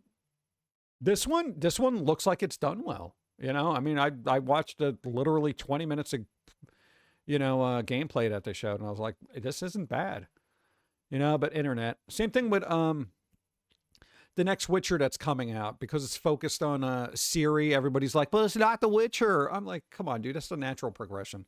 I think that's the way the books work out too. So it's like, I don't know why people are complaining. It's like, God forbid they stick with the source material. Yeah. Originals were good. Yeah. So we got some Marvel Wolverine. Looks good. Until Dawn 2. Trailer looks fun, actually. I know Dawn is going to play this. It's not coming out. None of these games are coming out till like 2027. We don't even have a date for this thing, God of War. This is coming out September. This isn't coming out till 2027. So, think the book follows different characters? Yeah, probably does. Stuntman Hollywood. Okay, this is a weird thing because I haven't seen a Stuntman game in forever. But the cool thing is, for those who don't know, basically you're a stuntman and you have to kind of do stunts, for the films that are being shot in the game or whatever. So think of like a Burnout, Smashy Smash kind of thing. But in this, they give you actual like movie cars. So you have the DeLorean for Back to the Future. You have Knight Rider, Kit from Knight Rider. There's some Mad Max crap in there. So that's kind of cool. However, I worry that it's going to be like the Fortnite of smashy car games. So every other car is going to be DLC, I don't know if that's true, but, There you go. Might use a PS5. All the stuff was captured on a PS5 Pro, so I don't know how it's going to look on a regular PS5. God, I hate these midlife cycle things. Kamuri. This seemed kind of weird because it looks like urban landscape running around causing problems things. I wasn't terribly impressed by it. I don't like when I watch a trailer and I immediately get bored by the gameplay that they're showing me. It's weird, but that's just me. So this game is not my thing. Look it up if you have an interest. I generally, again, I don't play a lot of the trailers here because I always get some crap on YouTube for it. Tomb Raider, Legacy of Atlantis. Basically a remake of Legacy of Atlantis. But there is some interesting news on that, which is in another tab here somewhere. Rayman Legends Retold. Wow, another remake. Way to go, Ubisoft. But there's other news about a Ubisoft game, too. So that'll be kind of interesting. Really? Like, Rayman Legends Retold? Couldn't they just remake something? Whatever. Okay. Animusha, Way of the Sword.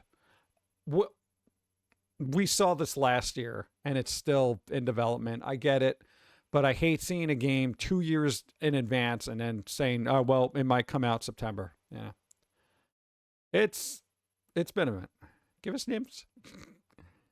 Another Control thing. Resident. They're doing that thing like God of War, where everything's gonna be a spinoff. So. Control, made by Remedy, right? Remedy did Quantum Break, Alan Wake, Control. So all those things are supposedly intertwined. And this is where we get into that Marvel Cinematic Universe of I don't give a fuck anymore. And they're probably great games and stuff like that. And people really want to follow the story and stuff. But I don't have the time to be invested in this. Okay, give me something fun, short, Did you see the trailer for the horror movie Ice Cream Man, Roth's new film? I did. That actually seems like it's going to be pretty grotesque. Like all the kids just start like, I don't know, killing parents or something like that. It's weird. Phantom Blade Zero. Hey, thank you.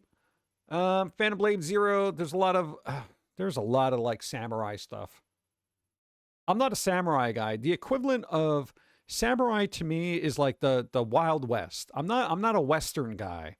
And I'm not a Japanese Western guy, There's something it's so far in the past that I feel like I'm so mentally removed from it that I don't want to delve into it. Unless there's some weird, crazy, spooky crap happening, I need some kind of supernatural stuff. I know there is slightly supernatural stuff in here, but I generally don't care. Silent Hill. Here we go with Silent Hill 2. Silent Hill now apparently just doesn't just take place in one area. It's a thing everywhere, apparently. So keep in mind, remember, the developer said, or publisher said, they wanted to make Silent Hill games come out every year. A yearly installment of Silent Hill. That's going to get real tedious real fucking fast. Have you heard of Assassin's Creed?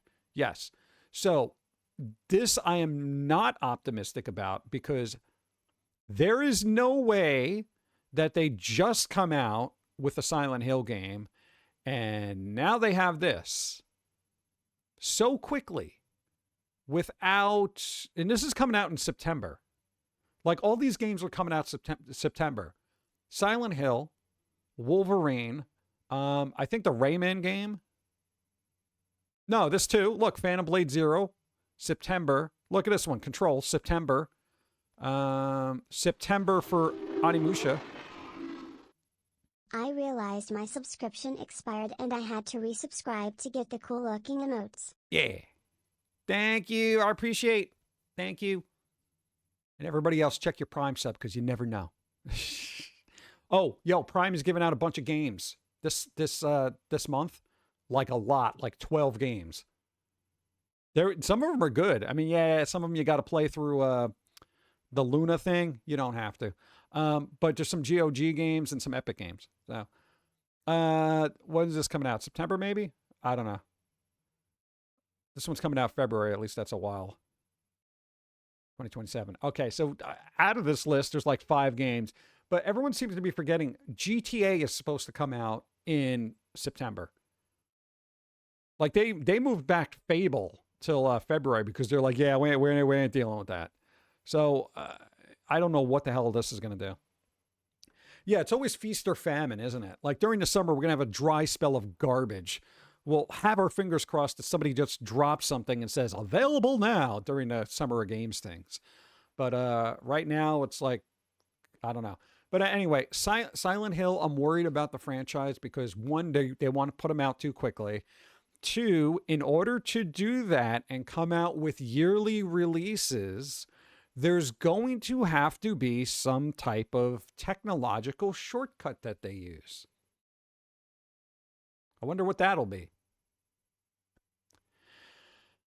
November 19th? Okay, so I guess people will play this for at least a week before they decided to move on. Dune Awakening. Really? They moved it back a little bit? All right. September. Look, Dune Awakening. This is already out on PC, but it's going to be on, PlayStation. So I guess that's kind of cool. It's going to have a single player campaign. So if you do like, Dune, boom, there you go. Let's see. Marvel. Boom. Yo. Tokon Fighting Souls. Basically, Arc System that is known for making really good fighting games is making a Marvel one. But all the Marvel characters have a Japanese interpretation, like an anime interpretation, so they look fairly unique for what they are. Not so different that you wouldn't recognize them, but they do have like little elements that are specifically Japanese that look cool. Will I play it? I don't know if my fingers are going to want to deal with that much mashing, but it does look cool. Look, ill. Maybe with this game, we can get a generation of people that will look at this and not say "all." So people will know you as Ill Will Press again instead of All Will Press, which makes no fucking sense whatsoever. Ill. Okay. A horror game. Looks kind of creepy. Cool. Sony be releasing an arcade stick in tandem with the game. Arcade stick? Really? It looks very good. It does look very good. I saw the trailer for that. The Lost Wild. Dinosaurs. Okay, I guess they couldn't get the rights for Jurassic Park, but apparently you're wandering around in an area that has a lot of dinosaurs. No, it's not like Turok, but I don't know. Can we get like a little bit of this? No. Yes. Are you stone? I said yes. Okay, it's not going to let me play. Well, okay, there we go. Let's mute that because audio is usually bad. Kids playing with dinosaurs, gets into some kind of accident. And then you got dinosaurs. So, yeah, dinosaurs happen. See? And they're like, oh, wow, look, cool dinosaurs. Yeah. So you get chased around and stuff. And so basically horror survival dinosaurs. Dinosaurs. A good dinosaur game is fun. It's just, we're getting to that point. Bancho the Chef. It looked like a visual novel, sort of, you make sushi kind of thing. It's a Dave the Diver spinoff. So, yeah. It's a prequel telling the origin story of its sushi master, Bancho the Chef. This is what I mean. Do we need a spinoff of this? Can Dave the Diver just do his diving? Do we care about the chef? You better have a riveting story. Riveting. Okay. Marathon. Yeah, it's getting another area. So, the second season. Sony's really trying to push this. Nobody cares. Why not? I don't know. Resources. Well, I'll let them do it. They're an indie dev, right? They're indie. Dave the Diver devs. Yeah, what? Mint Rocket? There you go. They can do whatever they want. They're indie. Yeah, Bungie gave us a look at Marathon's second season, Nightfall, which launches today. Unsurprisingly, no mention in Destiny. Yeah, because they're killing Destiny. Destiny's dead, by the way. They're literally sunsetting it. So, you know. Good job. No rest for the wicked. Dude, I like that song. Ooh, do I have that? I haven't heard that in a while. This is Diablo-like. So, let's see. There we go. I do have it.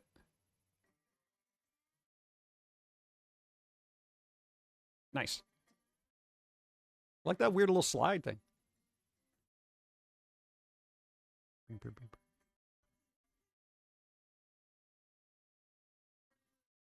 Just cancel it, Sony. Right?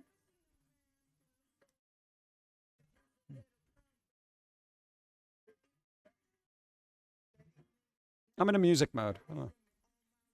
So this is a thing. Ace Combat.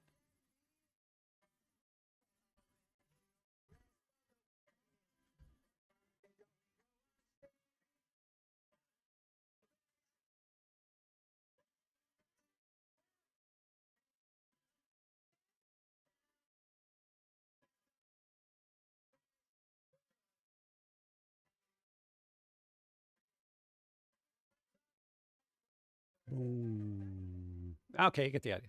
Okay. I'll play that all day. It'd be cool though. Boop. All right, so no rest for the wicked. Diablo-like, but Ace Combat 8. I didn't even know there were 8 of them. I heard this song from the teaser to cancel game, The Contraband from Avalanche Studios. Yeah, it's been a while since I've heard that. That was popping out all over the place. I think, God, when did this come out? It was like 2000 something. Let's see. I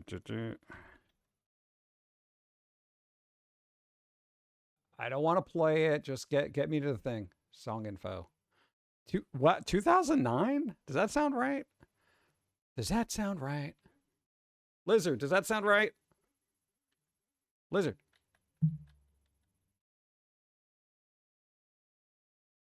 Lizard? Okay. Thank you. Thank you, Jazarian Priest. Yeah, dude, 2009? I feel like it was earlier than that. I thought it was like 2005-ish? No. Okay, we got that, blah, blah, blah. I'm trying to sort the timeline in my head. Because you had White Stripes. White Stripes had to be around enough to influence a band like that. So, but there was a lot of weird bluesy things happening. I'm not sure if that was because of the White Stripes, because they got like real popular real fast, and they're like, yeah, we're good. Yeah. So. All right, so Ace Combat. There's another one. If you like airplane games, boom, there you go. Dynasty Warriors 3 Complete Edition Remastered. Yeah, there's always a Dynasty Warriors. Okay, who is this studio? Because this is their like Warhammer. Dynasty Warriors always comes out with something every year. You know? New movie Sinners brought back blues a bit. Yeah, but that was new. This was like 2009. Yeah. PS Plus updates. There is a cool thing. Guitaru. Dude, it's an old game. Guitaru Man. I have one of the tabs open for that so we can look at it later. So keep that in your back pocket. All right. Guitaru. It's going to be on PS Plus, which I don't have. RuneScape Dragon Wilds also, blah, blah, blah. Psyops, Mindgate Conspiracy, Animusha, Dawn of Dreams, blah, blah, blah. Okay. So couple of cool titles that are all coming out in September or February, and everyone complaining about God of War not being God of War-y enough. I don't know. How are your feelings on somebody getting a Foamy Pilz-E tattoo? Just curious. I don't know. People can do what they want. I don't know. It's interesting that somebody likes the ranting squirrel that much. But I don't have a tattoo. I've seen tattoos. I've seen foamy tattoos. It's crazy. It's interesting now. At least whoever did the art, at least the ones I've seen, at least the artist did it right. So, boop, boop, boop. I know, people do what they want. Oh, there it is, Guitaru Man. Look at this. This is some weird old rhythm game from I don't even know when. What year did this come out? It's such a bizarre thing. But it exists, and it's going to be on a PS Plus. So it is literally a rhythm game. Look at it. So weird. You battle with a guitar, as music is meant to be. I'm people, so yeah. You do what you want. But don't worry, I'm not going to be like Nintendo and sue your ankle because there's a Pilz-E on there. That happened to the wrestler. Dude, he had a Triforce on his boot. He had it on his boot, and Nintendo gave him a cease and desist to change your boots, essentially. Guitar Hero Man is 2001? Wow, dude. That's crazy. Nice. Oh, it says right there. Good job. At least you got eyes. Hey, this is a little bit older than we are. Nice. Cool. That's odd. I have that all the way over here. Boop. I gotta go here. Boop. All right. There will be more Kratos stories. Sony promises after God of War Laufey reveal. So this is what I was saying about God of War just having constant spin-offs. I mean, what are we going to do? What are we going to do about this? You know, Laufey is not a departure from the previous games. It's more of an expansion, the developer said. Well, then you should have made it an expansion and not sell it as a whole separate game because now people are pissed off about it. But, you know, internet. So that's the thing. Again, watch the trailer. I did not think it was bad. It looks like it's done very well. So we'll see. It's internet just being internet, you know. Boop. Monopoly is crossing over with The Simpsons for a battle of the billionaires. Excellent. I don't think I care. Look at that. So Monopoly, this is a thing, I guess. What is this for mobile? Oh, I don't give a flying fuck. I'm kind of tired of mobile games. Wolverine dev changed things to avoid Logan appearing to be a sadist. Wolverine will have a low gore option? Yo, my comic books didn't have a low gore option. Grow up. Mobile only. There is this thing. Okay, here's the thing. I'm not anti-options when it comes to games, but it almost bothers me that people aren't made of thicker stuff, you know, or thicker skin. You know, a lot of people have arachnophobia, so there's like sliders for no spiders. You know, Dead Space had the warnings that were telling you when there was a jump scare, when there would be gore and stuff like that. And I'm like so on the fence about this because I'm like, all right, cool. You can turn all that stuff off and still enjoy the game if you really have an aversion to that stuff. But then part of me is just like, really? You're like in a horror game like Dead Space, you're taking out all the horror? And here's the thing. I grew up on horror movies, so it's kind of like I just laugh it off. Why we Gora baby proof everything? I don't know. It seems like we do baby proof everything. I don't know why. So, again, the options are cool that they're there because I guess it's a more broader audience thing, but it's confusing. Like if you had an option to watch, you know, a horror movie, but you didn't want to watch the violence, then it's just kind of like, well, why are you watching a horror movie? It's horror. But I want to see the story. I'll give you a synopsis, you know? It was more interesting when there weren't those options and you had to close your eyes through the gruesome parts, you know? I don't know. But yeah, so there's going to be a low gore option. They should have an Al Gore option, just to be funny, and you change Wolverine into Al Gore. That'd be hilarious. Or Gore Vidal, Gore Verbinski. Tomb Raider Legacy of Atlantis features AI-assisted assets that were refined by humans. And so it begins. So it begins, chat. So, here we go. Any AI content in Legacy of Atlantis was either replaced for the final version or refined by humans. Refined by humans.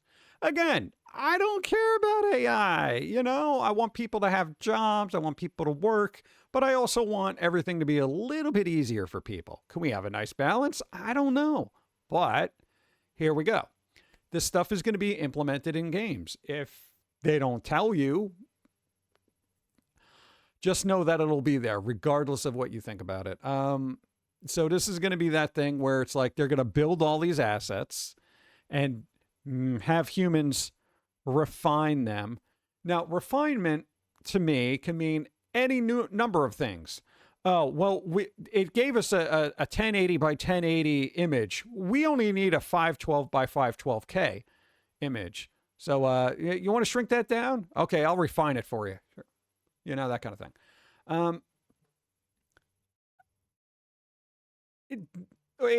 Again, it is a slippery slope, and we are sliding down it. I'm all for AI being used for indie devs who have ideas that are more ambitious than they will ever be able to afford. However, a large company that can afford to hire people should probably hire people. But, you know, it's all about cost cutting. So, you know, indie dev, never going to be able to hire a team. Never going to happen. Let them use AI. Go. Have fun. Make a great game. You know? New PlayStation Plus games announced during the state of... Oh, we already covered that. Never mind. Until Dawn 2 finds horror in the sun. So do I. So do I. So, God, sequel to the 2015 classic. 2015 classic. Did you hear that? 2015 classic. 2015 is a classic now. Practically an antique. Belongs in a museum. Again, we glossed over this. It does look good. You know, it's I know, right? 11 years already. You're like, holy crap. We are going to start looking fondly back at 2015 and be like, man, times were simpler. A lot of people were doing that about internet before the adpocalypse, which was 2017 on YouTube. YouTube was still fun in 2015, and then it fell apart. So there we go. Boop. GameStop just posted its highest profit in history going back decades. Yeah, classic. Some mummified being. See, people are getting nostalgic. People are getting nostalgic for 2016 of all things. I'm just like, what, 2016? It's weird. GameStop profit and revenue surge after the company enacted a series of dramatic cost-cutting measures. I wonder how they did that. Say posted a quarterly profit of $389.6 million.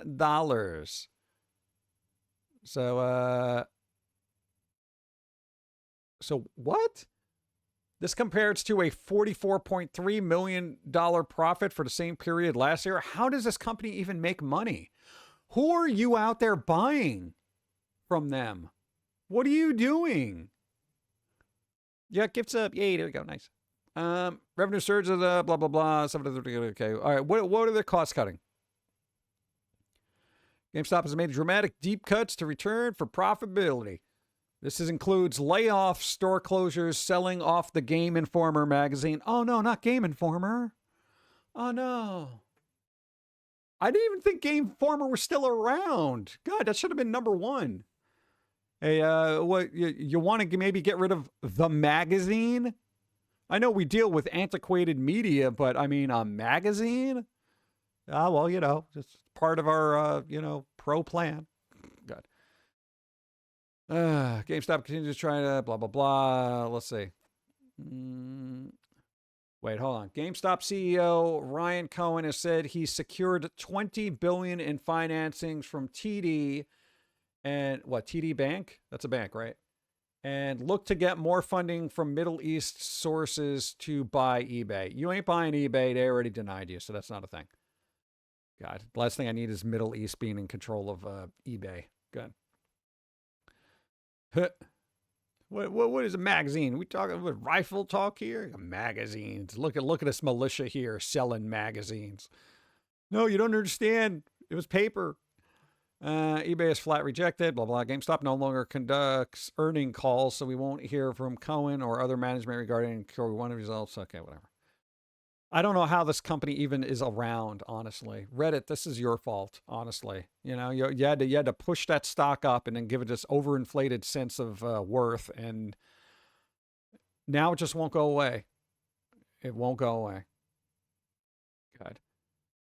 Here's the thing. I never disliked GameStop up until probably around 2009. You know, they just rubbed me the wrong way, and it's been forever since. I don't think I go in there and buy anything. Like, I don't want to be bothered with them. And it's one of those chains that I know people like and will be nostalgic about, but I'll be fine with when it closes. You know, honestly, you know. I would rather them bring back Sam Goody, you know, the music store, or Tower Records, or one of those places. This can go. I'm fine with that. Bring back Software, etc., bro. You know, like, come on. Let's go in 2009. What dreamed about owning my own GameStop. Then I saw everything moving digitally slowly. Yeah, HMV. Isn't there one still around in the UK? The only Tower Records available now is in Japan. And one in Dublin, surprising. Yeah, Ireland. Bring back Columbia House. I still owe them money. Shh. Yeah. Funko Land. That was the other one, right? Yeah. And there's plenty of other indie game stores that buy and sell stuff. I would rather have them fill the void when this place actually collapses, you know? So, Suncoast. Yeah. Hollywood Video. All right. Stuntman series returns. It features, whatever, Knight Rider, Back to the Future, and more. So, this is the game we were talking about. Let me mute that. Where's the mute? Okay, we got that. So, you basically drive it around. You got a little car and stuff, and they're like, wait, bro, look, you got the Knight Rider there, dude. So, yeah, I mean, it looks kind of cool if you like old nostalgia. Did I got the A-Team truck in there? I need the A-Team. Okay. That was the thing about the 80s. All your problems can be solved by jumping over stuff. Said it numerous times. What? Dukes of Hazzard, Knight Rider, A-Team. Just jump over it. All your problems are solved. Oh, okay. Here's the other thing. Okay. Nintendo Crocs are here. And they look incredible. Crocs, yes. Now, here's the thing.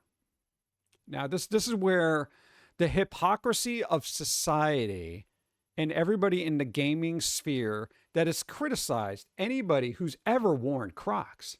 I have a pair of Crocs. I like sandals. I also like washing my sandals. Okay? Crocs are good for that. But you know how much shit people have gotten for Crocs over the years? Yeah. So now, all of a sudden, Nintendo puts their little tchotchkes on it, right?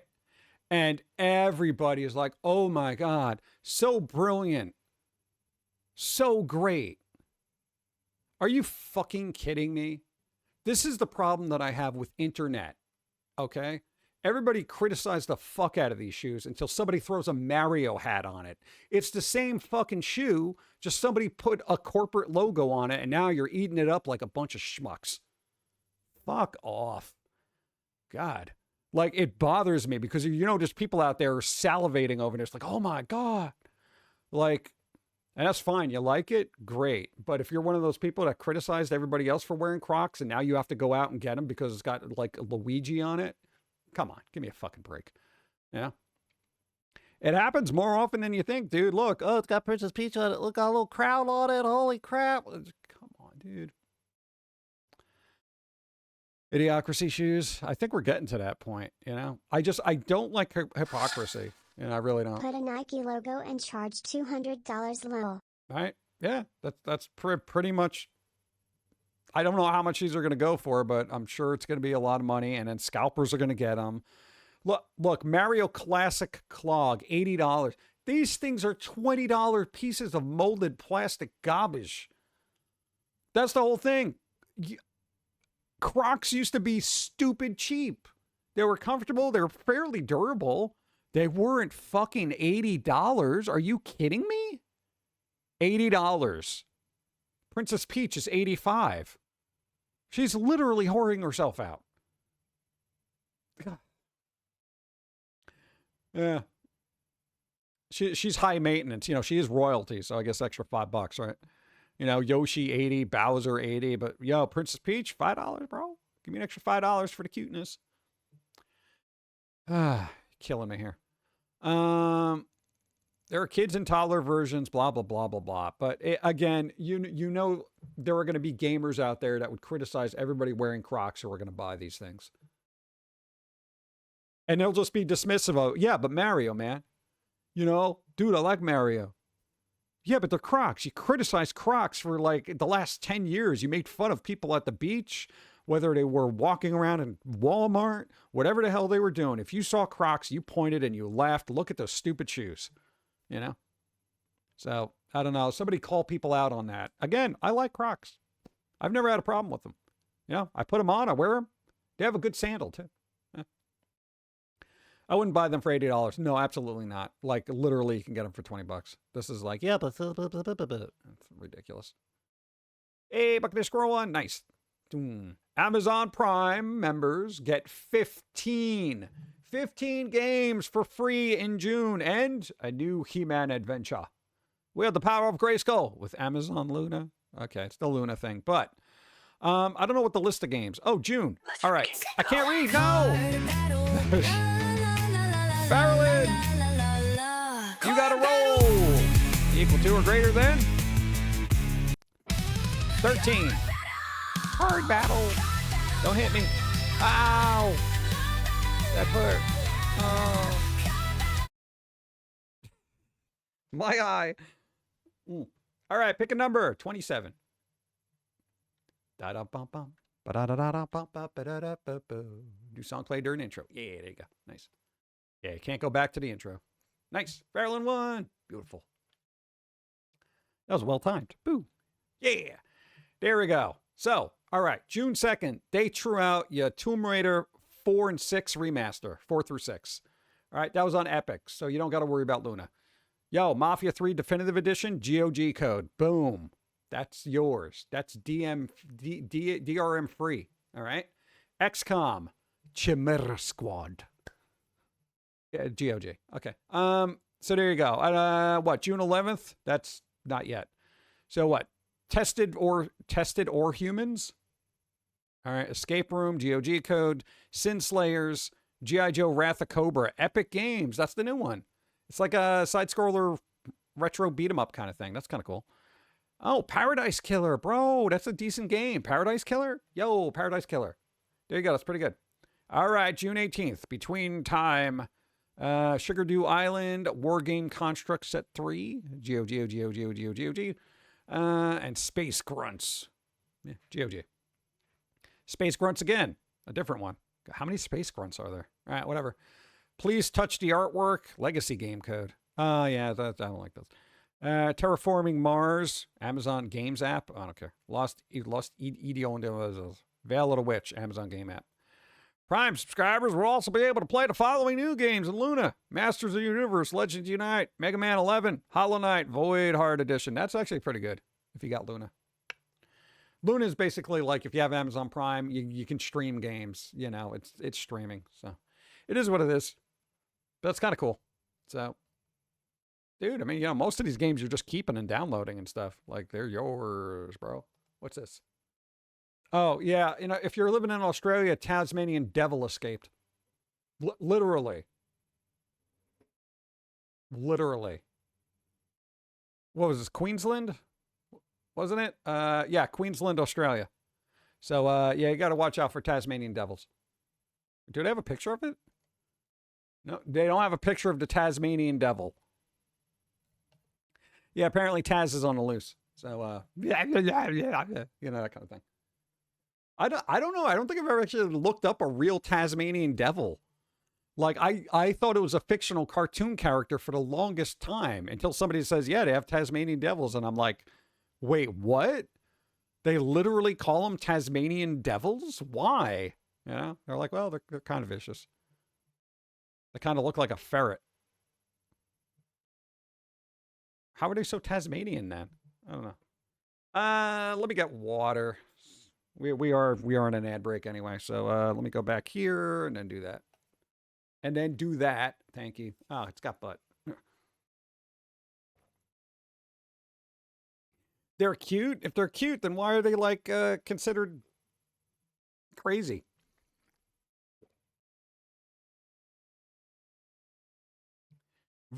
Nice. Shoot out. All right. They're mean as fuck. Huh. They're territorial. Well, apparently not enough to stay in their own territory. They're like, fuck this, I'm going home. Look, they escaped their territory. Yeah. All right, well, that'll be interesting. PlayStation's first-party sales collapse. Paints a picture of concern. Really? Paints a picture of concern after the word collapse. You know? Like, oh, wow, that building collapsed. Oh, color me concerned. You know, like, all right. If in a recent data deep dive, it explained that between February 2024, PlayStation first-party software sales plummeted 30 million copies. The sales figures are, yeah, but this is over a 4-year span. They probably didn't have crap come out then. PlayStation 5 first-party sales aren't doing so hot. Oh, geez. Oh, here are those obscene numbers that they're going to be like, yeah, we didn't sell as much as we wanted. Let's see. So look, only 54 million sales, and then 49, 48, 43, 43, 49, 28. Oh my God. And 32. Joe, these sales numbers are these are cringy, man. Oh, geez. Man, what would I do if I was a company and I only sold 30 million copies of something? Do you realize how excited a musician would be to sell 1 million copies of an album? You know? Ah, good. All right. Green line must go up. It's got to go. We were up here, dude. 54. Now we're down to 32. What's happening? I don't know. I'm just going to say greed and obnoxious stuff. Silent Hill Townfall release date revealed. We talked about this coming out in September. I'm very, very concerned. Very concerned. They're coming out too fast, dude. You know? Ugh, God. All right, what else we got? Annapurna reveals the Lost Wild. This is the dinosaurs. Look at the dinosaurs. This looks like it might be good. So that's the dinosaur game we were talking about. Yeah, we already saw bits of the trailer. I don't know why I have all these open. Rayman Legends Retold. We already talked about that. That can go to hell. Matthew Lillard. Yo. Destroy them all with kawaii Up, hugs Adam and High. treats. Thank you. Hope you're doing well. Boom, boom, boom, boom. Matthew Lillard isn't happy with animation hiring big names over voice actors. The idea that to keep hiring crappy celebrities to carry huge films is killing us. Right? See, everybody's worried about AI voice acting. We have voice actors. We don't even use them. You know? This is the thing. Everyone's like, oh my God, AI is terrible. It's putting people out of work. No. Hollywood's putting people out of work by hiring other people. Do you know how many quality voice actors you could get for the cost of Jack Black? And I like Jack Black. You know? Do you know how many people you could hire instead of Chris Pratt? You know? A lot. Name recognition only goes so far. Yeah, I don't go to see a cartoon because Chris Pratt voiced it. I go because it's the cartoon. That's it. I go to see Mario, not Chris Pratt playing Mario. I don't care. No offense, Chris. I like Chris Pratt. He seems wholesome and fun. You know, I don't know him personally, but I know he was good in Guardians of the Galaxy. I haven't seen him in literally anything else. So whatever. Imagine if we could buy Jack Black's voice. That would be great, right? But you know, that kind of thing. It's like there are particular. I would actually consider Jack Black to be more of a voice actor, honestly, than an actual actor. Because he's a musician, first and foremost, and he knows how to use his voice. So I would say he is more qualified out of all the big names to be considered a voice actor. I would definitely give him that. Chris Pratt, not so much. I mean, I wouldn't, honestly. Like Scarlett Johansson as a voice actor? No, come on, dude. No. But yeah, so basically this is like, look, I think Hollywood has made a huge mistake by hiring actors that are not able to carry a part with their voice. As an actor, you have full function. Your face, your body, you have all these things that you can play on when you're on the screen. But a voice actor has only their voice to work, Lillard said at Fan Expo in Denver. The ability to carry a film as the lead of a film with only a voice is a power very few people have. And the idea that they keep hiring crappy celebrities to carry huge films is killing us. Exactly. What is, I think there's, isn't there like a Scooby-Doo, Scream Scooby-Doo actor? No, I thought there was a Scooby-Doo movie coming out and he's not acting the character. Was that it? I might have another tab open, but I think they're working on a, animated film, but Lillard's not doing the voice for one of them, which I find just to be insane. Yeah, he's a good voice actor, Zoinks. What else we got here? Teachers. I don't know if I'm in a mood for that. ChatGPT app hits 1 billion monthly active users in record time, data shows. Hey, everybody who hates AI, what are you doing here? The 1 billion of you that are complaining about AI? Hello? Hypocrite much? You want to get some Nintendo Crocs while you're at it? Are you kidding me? 1 billion monthly active users. And then everyone's like, don't build data centers. Stop using it. God. 90% of the users are, in fact, AI bots. You think so? Yeah, but okay, hypothetically, say you're one person and you're running all these bots through ChatGPT. You're not helping the numbers, That's only gonna be higher. Yeah, it's gonna be insane. Yeah, I find it interesting when people figure out the bills that they rack up because what was it? Perplexity or one of the other ones. They have like a token system that if you go over your monthly a lot, it automatically starts charging you. And there was like a thing where somebody got charged like $15,000 in a month. And they didn't realize it. And then there was a company that got charged like, what, $500,000? It was something ridiculous. LLMs will query other LLMs. Yeah. I don't know. It's like, there's a lot going on there. Boop. Hey, look. 32 gigs of DDR5 RAM now costs $375 at minimum. Wow. How is anybody building a PC anymore? $375 for 32 gigs? Yeah, prices need to come.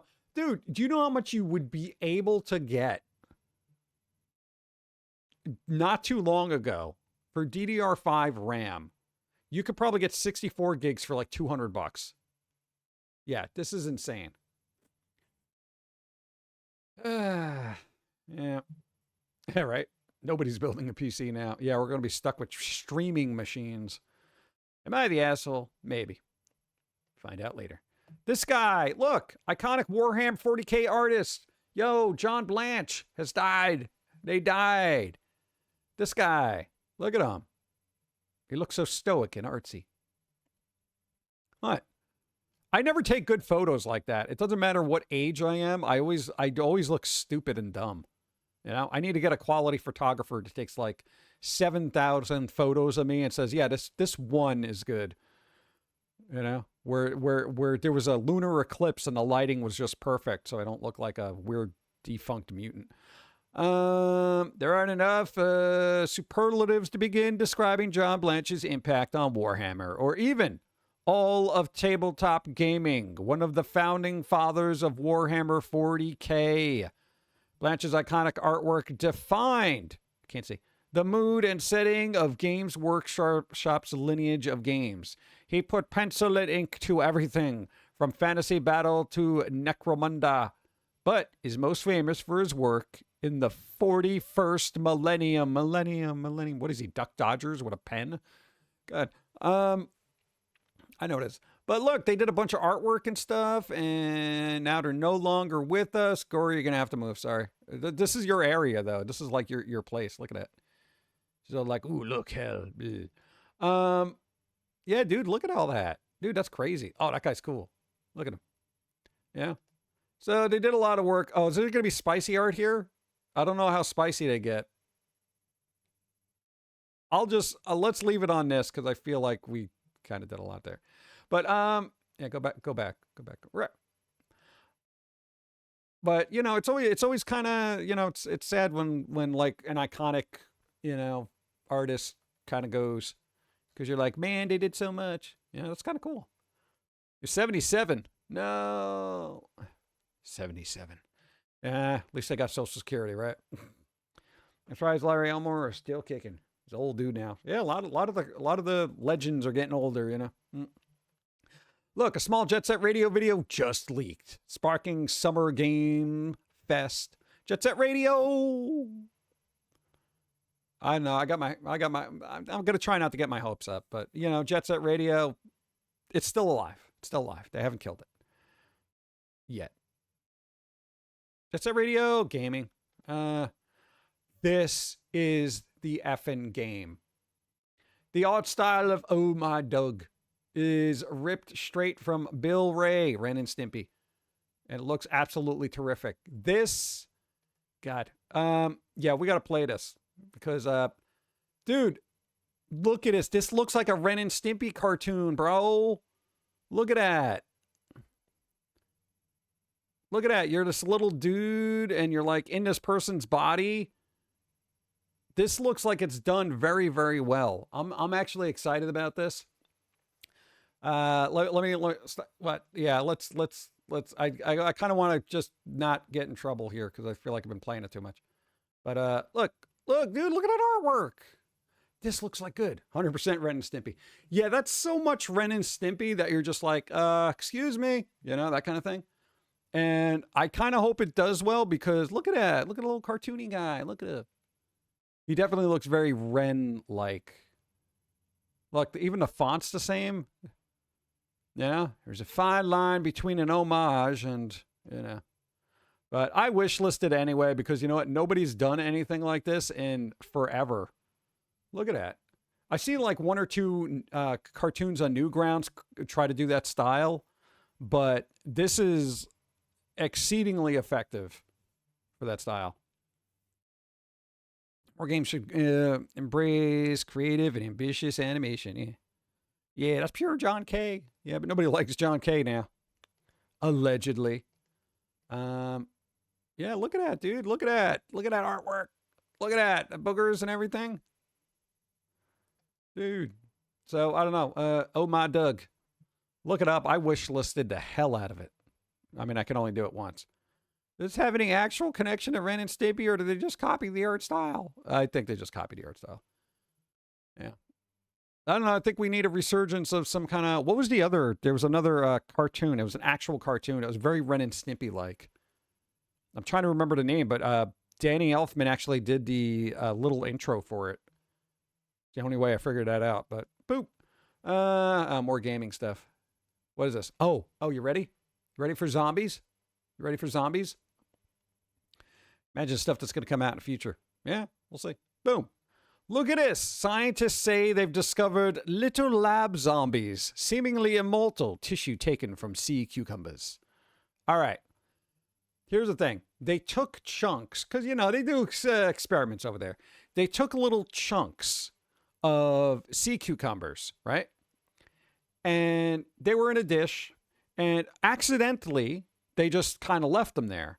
But they noticed after like 3 days, these little chunks, and, you know, sea cucumbers regenerate. They're kind of like salamanders, that kind of thing, where a tail grows back kind of thing, blah, blah, blah.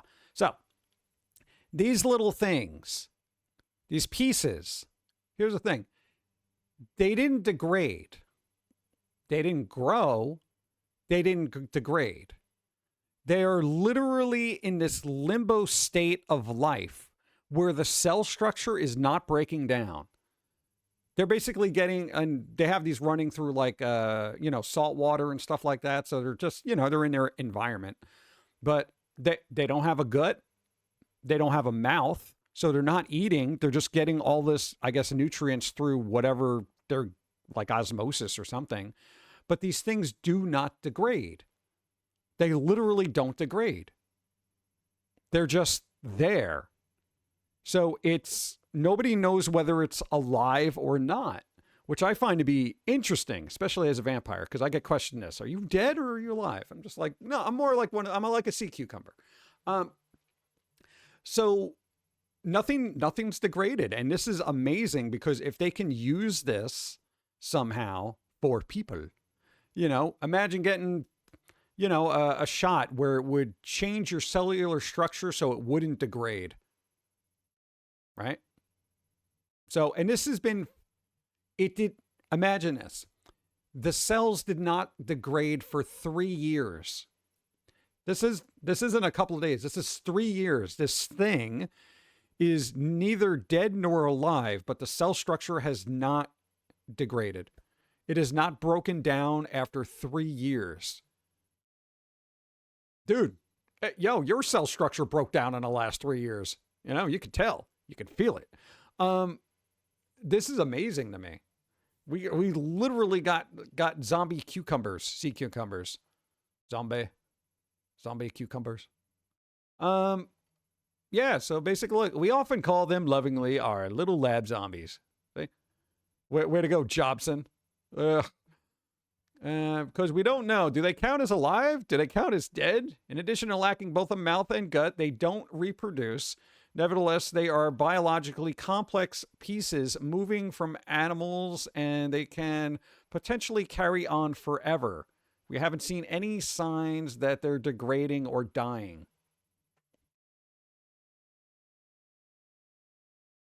Hey, AJ, hi. There you go. So that's crazy. I always find weird things like this fascinating. So, here we go. Out of all the things that will live forever, it's going to be the torn off limb of a sea cucumber. What the fuck? All right. Look, Spider Noir with Nicolas Cage. The reviews are in and people love it. Look at that. 91%, 93%. Dude, you almost can't get that. I can't remember a Marvel movie that's gotten a rating that high. Dude.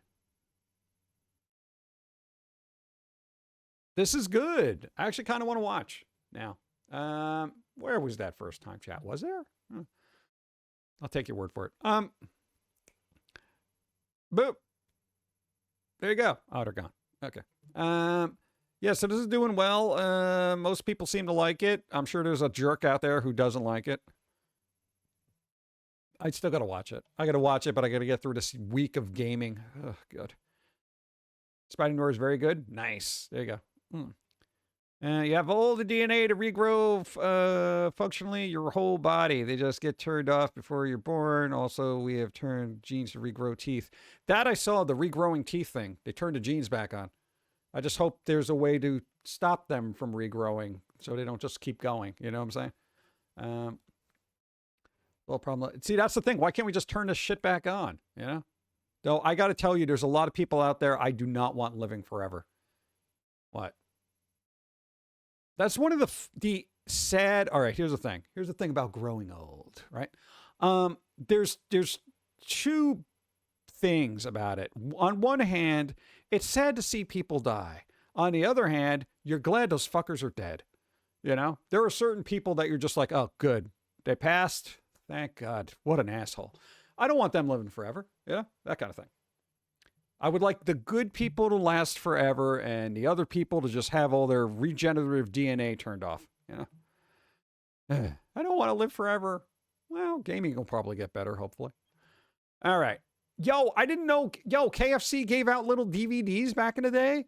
Bro, they had Foster's Home for Imaginary Friends. Billy and Mandy. Come on, dude. Ben 10. I totally would have gotten these. What are these? Are these like from the UK or something? They didn't have this in the States, did they? Look at that. It's like Region 6 or something. What is that?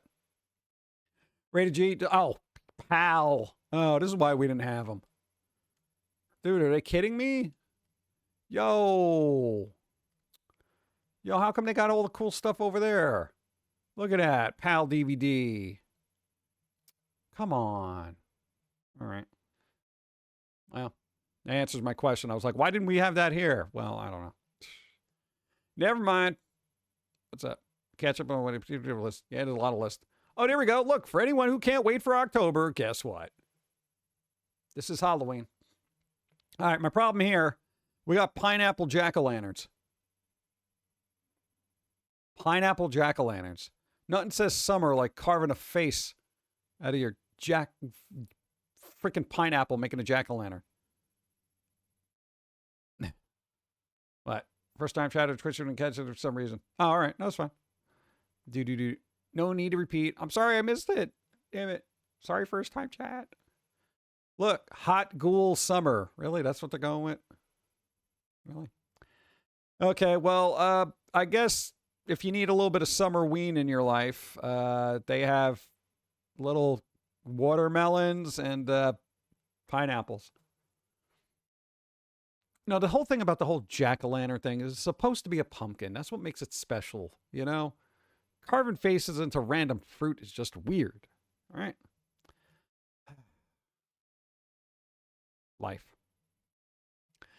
All right. Thrift store hauls. I don't know if I'm going to go through that. Retro gaming. What else we got here? Stargate. Oh, look at this. We talked about this when we first heard about it, but Stargate producer lashes out at Amazon after planned revival is scrapped by the studio. So Amazon, who spent all this money on, Loto rings, apparently said no when it came to Stargate. Last November, it was revealed that Amazon MGM Studios was bringing another popular MGM franchise back to our screens with a new Stargate TV series in the works for Prime Video. Martin Jarrow, who created NBC's Blind Spot, was announced to the show ready to run a revival. Looked at join Tomb Raider, Barbershop League. Okay, I don't care. What else we got? Well, Variety has just confirmed that his take on Stargate has been axed at Amazon. According to the trade sources, Amazon execs were concerned that Jarrow's take on the series would not have a broad appeal beyond the franchise's already dedicated fan base. They literally canceled it because it would appeal to the actual fan base, is what this sentence is telling me. Yeah, well, we have concerns here. Oh, yeah, what are your concerns? Well, we feel it's actually going to stick with the law, right? And it's going to, it'll appeal to the dedicated fan base, but beyond that, we're not quite sure who it's going to appeal to. Well, I mean, that's kind of the point, because it's a beloved franchise and you want to make it, true for the fans so they will watch it. But that's not what we do here, all right? We're more of a water it down, broad audience kind of thing. I mean, have you seen Lord of the Rings? We put $1 billion into that. Yeah, what happened? Everybody who likes Lord of the Rings hated it. Yes, but... oh, God. How do Amazon executives understand so little about show business? I don't know. I mean, they already have a track record of making stuff that was based on a particular fandom and deviating from it so that fandom got upset. Disney did the same thing. So it's not like Amazon's, the only ones here. So what is it about that? Like, I would love to just analyze what goes on in an executive's head that says, we need to appeal beyond the fan base, because what execs I don't think understand is a fan base, whether it's Stargate or Star Wars or whatever, is the fan base. Now, Star Wars got big. Stargate is what it is. It became what they are because of those fans. Those fans loved it. They cherished it. They made fan art and all this other fun stuff, blah, blah, blah. They keep it alive. So you want to appeal to those people because regardless, that type of sci-fi fan base, there's always a sci-fi fan base and they like sci-fi. So if you're worried about appealing to the fan base, you're appealing to sci-fi nerds everywhere. Okay. That's your fan base. Don't get into this if you don't realize that. You're not going to make this into a series of Happy Meal toys that is going to be globally accepted. It's not going to happen. You can't do that with Stargate. You can't. All right? Star Wars, maybe you can get your little Happy Meals because that was like its thing back in the day. But the thing is, people who love sci-fi will love sci-fi as long as that sci-fi is good. Star Trek, Star Wars, blah, blah, blah, blah.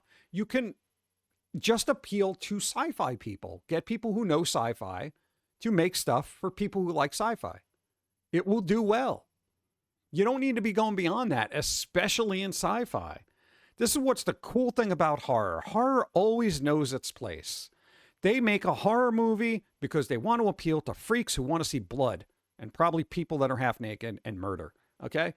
But as we've seen recently, you know, Backrooms did better than the last Star Wars movie, the Grogu thing, because they made a movie for people who like horror. You don't make a horror movie and make it so stupid to try to appeal to the masses, because it doesn't work that way.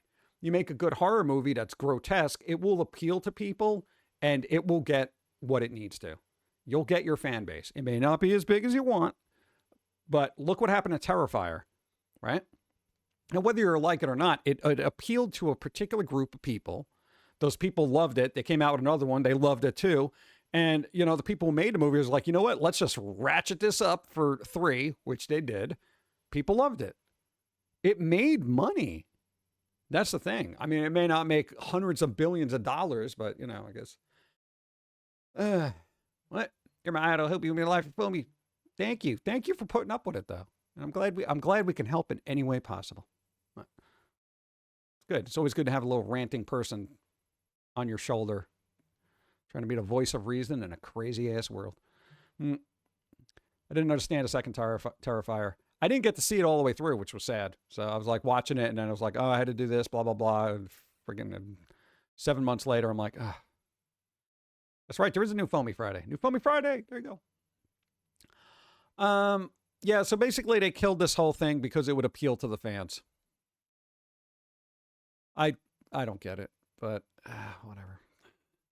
Oh, there you go. There's your data center. Hey, Utah. Look, the biggest data center in history was just approved in Utah. It is 2.7 times bigger than Manhattan, and it will use 16 billion gallons of water every year, which is more water than the entire state uses per year. Look at the size of this thing. Holy crap. What are you guys doing? Look at that. And it's so close to like all the water. And it's, oh God, it's literally like right water. They're going to be stealing so much water from everywhere. Oh my God, this is such a bad idea. You better compensate for floods, bro. I'm just letting you know. God, it's like all these little houses and stuff nearby, and these poor people across the river are gonna be like, where can I get water? You're gonna have to be licking the condensation off the servers. Ugh. That's crazy. Why do people think they know what cooling system it's gonna use? Apparently it uses water. Like, unless they make a different cooling system, that's going to be, which I would assume, they would use solar panels to basically generate whatever cooling they need. So they're not in a strain on water sources or local power infrastructure. Yeah. But I guess we'll see. I saw an article saying China is looking into putting data centers in the ocean. Yeah, what? Elon wanted to put them up in space, right? We're going to cool it with space. Maybe. I don't know. We'll see. It's going to be a weird world next 10 years. I think health insurance companies should be charged with murder if they intentionally deny a patient a life-saving medication or procedure. If they want to act like doctors, they need to face the consequences. If a healthcare provider does that, we can lose our licenses. This is a good point. Right? Yeah, Shanav was like, oh yeah, global warming. Remember global warming? Yeah. Yeah, apparently that went all the way off to the side when it came to data centers, right? Yeah. No, everybody was super concerned about the planet warming up, and now it's just like, you know what we need? More data centers that run really hot. Eh. Yeah, there's a lot of salt in the ocean. I don't think that's going to be good for servers. My data is salty. I feel like this should be a law, you know? You know, the healthcare will be like, well, we approved it. It's just we're not going to pay a lot for it. Oh, God. Look at this. What's up? Dude, Scary Movie official popcorn bucket is shaped like a retro 90s phone. And it says, what's up? This is clever. This is that whoever designed this, they were just like, I got an idea. Here's what we got for the Scary Movie popcorn bucket. People are going to want this. This is good. This is what I mean. Appeal to the fans.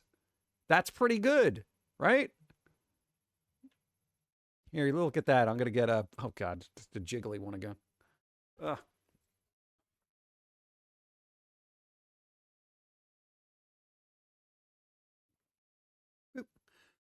Normally, nature blows and acidifies the ocean with volcanic eruptions. That'll be funny. Right.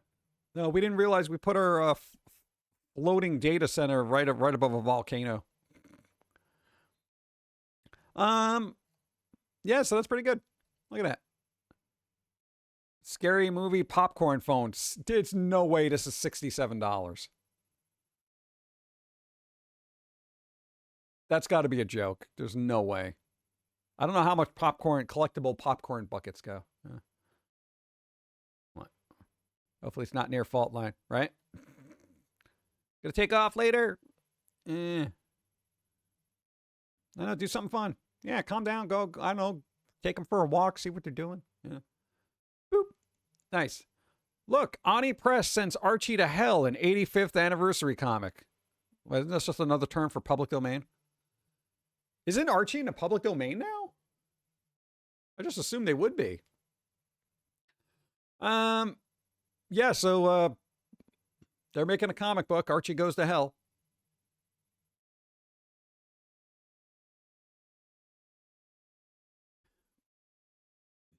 What? No, it's not.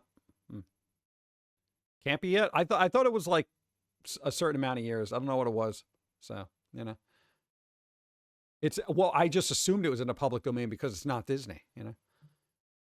Yeah, he can't pick between the two girls. It's like, make up your mind.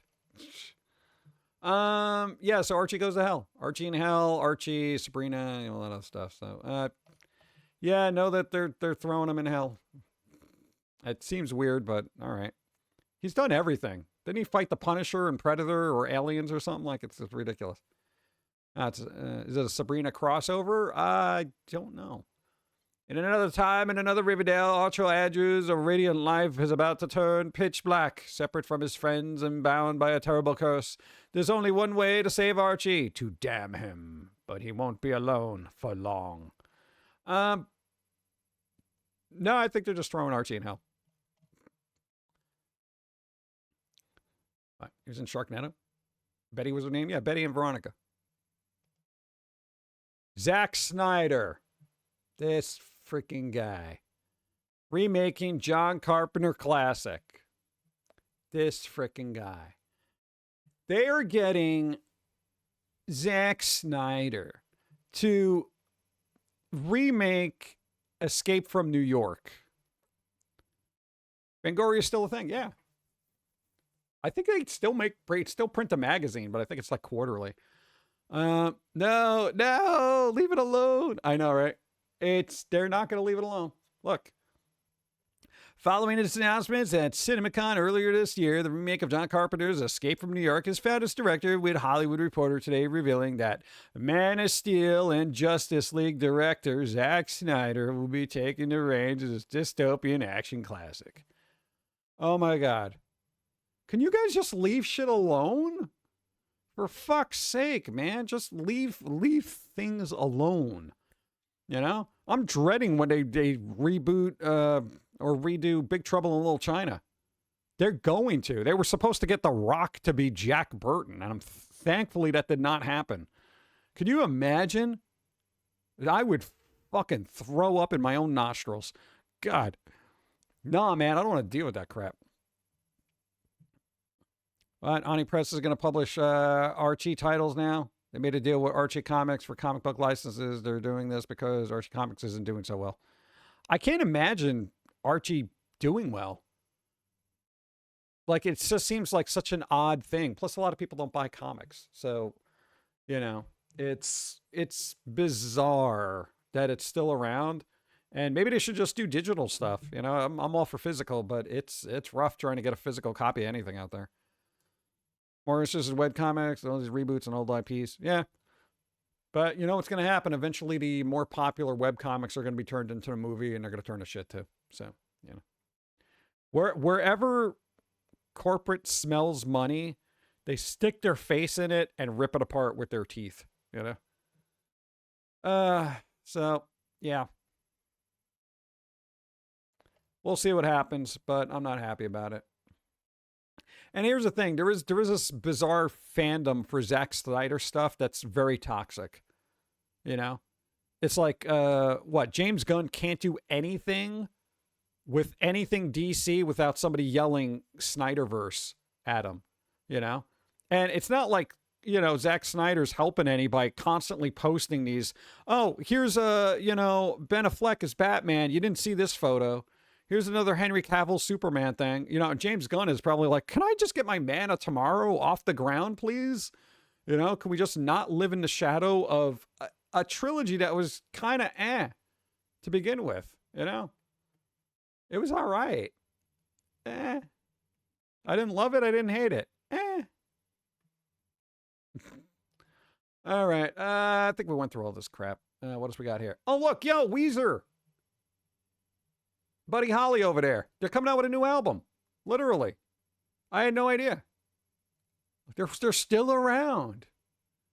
It's weird. These two guys look the same. He kind of looks the same. It looks like he's getting a little older. And this guy kind of looks the same. Wow, they kind of didn't really age that bad. Yeah. Yeah. So, I don't know. New Weezer. August 21st. They're still on a record label. Look at that. Reprise and Warner. Oh, God. Get off your record label, dude. Do you not have enough money? Come on, man. Jeez. I don't know. Well, Weezer songs are hit or miss for me. I either really like their songs or I never want to hear them again. So, that Green album was, like, pretty solid when that came out. With Hash Pipe. Oof. That was a pretty good album. Boop. All right. These fuckers, every fucking time. Look. Beyond Good and Evil 2 is still alive. Look, working as we speak, says Ubisoft. Yes, it's still happening. Sure it is. Pork and Beans was also good too. Yeah. Damn it, guys. You know, every time you mention a song now, I'm like, you know what? All right, well, we'll listen to the... Oh, no, I don't care about that right now. Give me this. Where's this? I better have it. I do. There we go. I got to listen to it, chat. I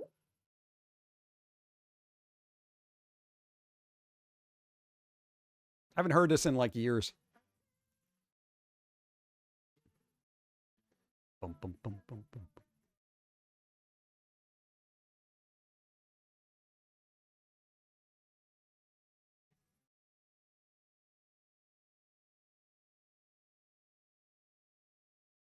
People were kind of iffy when this came out, though.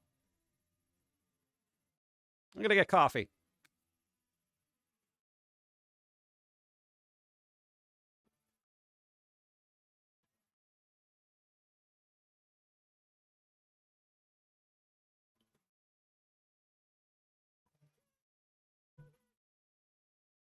Nice. Might as well see if we could break the stream with the emote wall.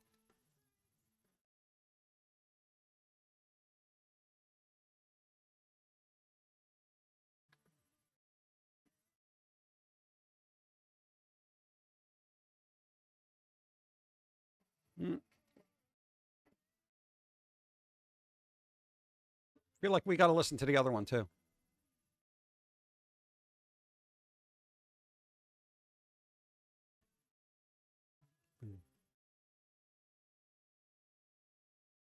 Do, do.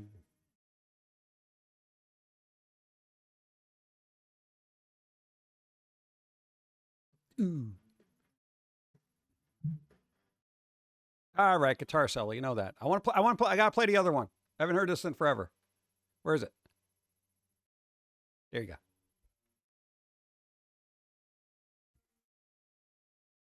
This is a fun video too.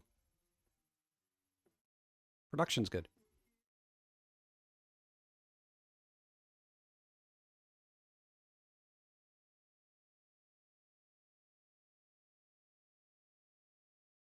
Let's freaking go. Oh, come on.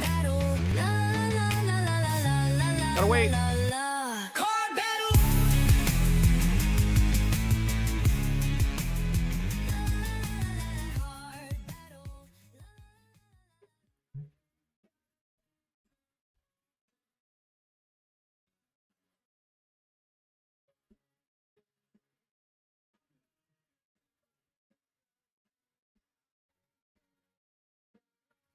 Yeah, I hate your clothes. I hate them. We got to do a card battle.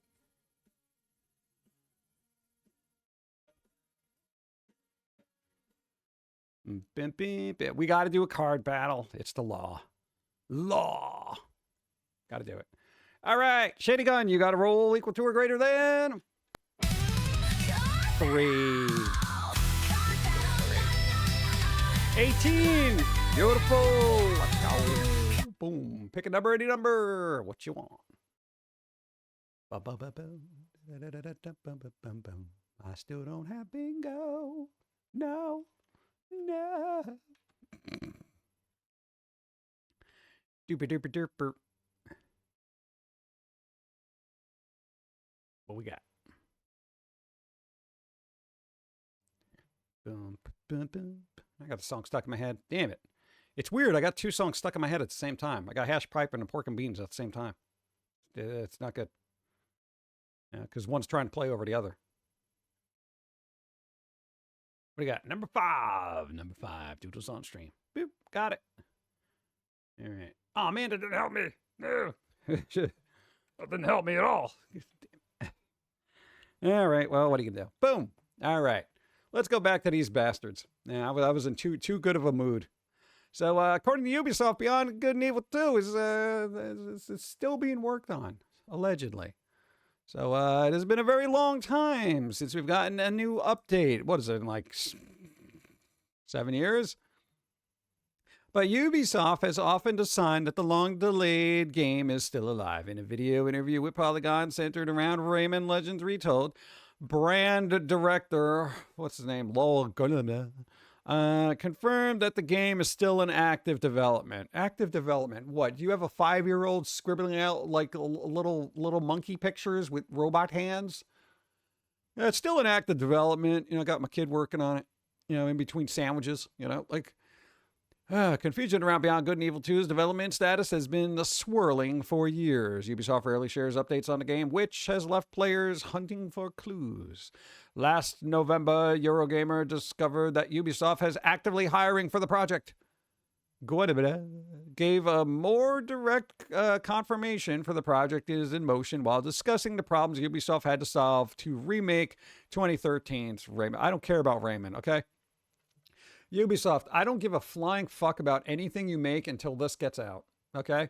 Literally, don't talk to me about your Assassin's Creed. Don't talk to me about your Splinter Cell, your little Rayman. I don't even care about the Rabbids right now. I want to see this guy. I want to see this game, and I want it to be as good as you think it's supposed to be, okay? But better, because your quality standards are utter shit. You're literally the dollar store. You're the Dollar General of AAA studios, okay?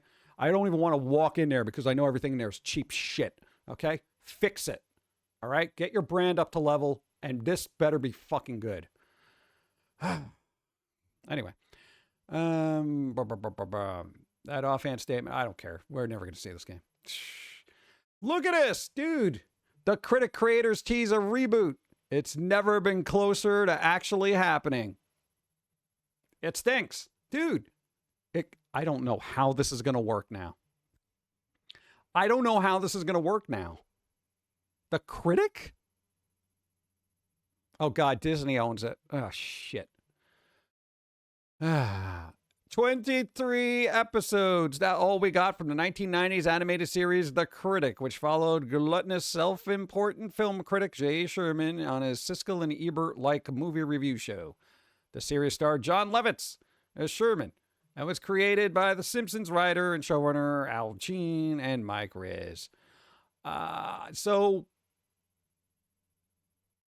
I got an episode in mind, adding, I've been thinking about ideas for it. I think a critic would be very funny with Jay going to a Mets game and he falls in love with the Mets. What? Are you kidding me, dude? Oh, God. The hurdles are passed. We're making, with me making my deal, says Gene. John definitely wants to do it, but his deal isn't closed. So, John Lovitz, you were all over social media that you wanted to get this done. Close your fucking deal. How many jobs are you doing right now? Fucking be the critic, okay? What are you waiting for? A huge payday? Be happy that people even give a fucking shit. Although I can't say I'm absolutely 100% sure, but I'm confident that this deal will close. It doesn't mean it won't get shelved, bro. Fingers crossed we get something. I don't know how it's going to work in the modern landscape of thing. Oh, you never saw The Critic? It was good for the time period. So, if you could deal with, early 90s kind of humor, it pokes fun at movies and all that other stuff. But I don't know how that's going to work now. I mean, if they stick with the same formula and ignore everything else, then it's going to be kind of like how much the world has changed since then. And film. I mean, there's no end to how he can comment on how terrible film is right now. Between superhero movies and all that other crap, there's a gold mine there, but I don't know how that's going to work. We'll see. Hopefully it will. John Lovitz, get your shit together. Let's see. Oh, free game. Yo. Steam users have 2 weeks to claim blah, blah, blah. Okay, there's a free game on Steam called Gravity Circuit. Gravity Circuit. Not Gravity Circuit 2. Gravity Circuit. Gravity Circuit. Okay, Gravity Circuit. The free game. You go to the Steam, you type it out there, Gravity Circuit. Add it to your library. That's all. Me IRL. What is this? Oh, people asked why I'm still on Facebook. The answer is simple. To keep up with my grandma's threatening updates. Deborah, I know you have stolen my casserole recipe. I have contacted the police. Enjoy prison. Enjoy prison. You gonna make all that casserole for your inmates, you bitch. Like, really? There's an actual Facebook post? Yo, Betty is a little uptight about the cat. The Critic is on Tubi for free. There you go. Shut up. You got homework. Don't feel obligated, honestly. I don't remember half of it myself. That is a big thing. Okay.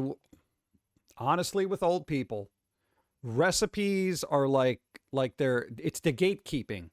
They have a family recipe and they don't want to share it with anybody. So they end up dying and nobody knows how to make grandma's favorite famous cookies. So just share your recipes. While you're alive, share your recipes. Okay? It's not the end of the world. Okay? It's not like you're running a business here, What do we got here? Oh, look at this. I found this funny. Look. How it's race week in Monaco. Look at all these boats. Look at this. And this guy's comment is perfect. 5-minute showers and paper straws, guys.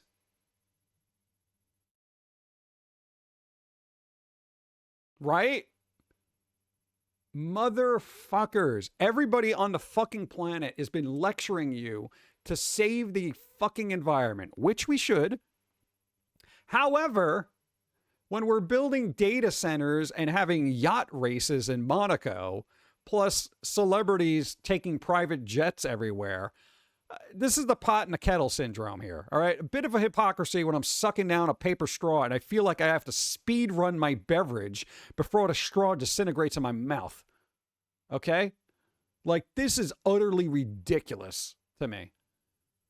God,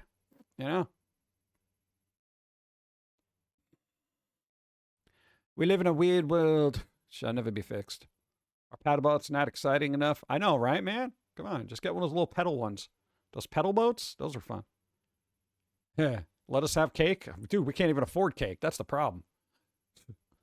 I did get cake the other day. Look, South Carolina officer pulled gun on coworker for heating fish in department microwave, report says. I don't blame them. I feel like that was justified.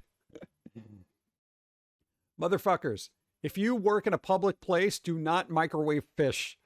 Do not microwave fish in your workplace. Do it at home where it can stink, okay? Do not do that at work. Don't do that at work. Don't do it at work. Okay? Justified. They did no wrong. Stupid food. All right. Here we go. Call stupid food. I wonder if that helps me. Does stupid food help me? Let's find out. No, it does not. Damn, dude. I don't know if I got to go through this because I might not care. Oh, here's the thing. I get onto weird little things. Remember we were going through the nostalgia thing about all the closed record shop? These things. I had a couple of these back, I think, in the 90s. I don't know where the hell I got them from, but these little dudes, I've shown them before. They were just called like muscle, right? But there's a, what are they called? Like Kinkoman or I never see these. I keep an eye out for them at like garage sales or thrift stores. I never see them. And apparently, oh, look at this guy. Dude, does that glow in the dark? No, the little skeleton dude. I don't think they glow in the dark, right? They glowed? Glowed? Did they glow it? No, now I want to know. I never had that one. That one's cool. I can't even remember which ones I actually had. No, I didn't have that guy. This guy. Dude, this one. This guy looked like Christopher Lloyd. I can't zoom in anymore, but no, there's one of these particular toys that kind of looked like Christopher Lloyd, like if he was ripped. It was this one. I think I had the weird little wood guy. I think, oh, and a washer machine. The pathetic washer machine. I don't know about any of these others. What is that, Jar Jar Binks? What the hell is that? Oh, it's a crab guy. All right. These things are weird. Oh, that was the question. What are these fucking things made out of? Because when you were making your little foamy statues that you made out of plastic, you kind of wanted to make a little rubberized version of them. Kind of like this. But it was so difficult to track down what that chemical was. So we got to figure out what they're actually made out of. It's not like a resin or something. They're like it's a soft rubber. Because I feel like that'd be more fun to make little foamy things out of. You know? Because I don't want to 3D print because it's like, you know, they don't look the same. Oh, that guy's cool.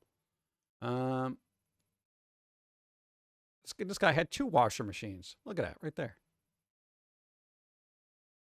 Weird.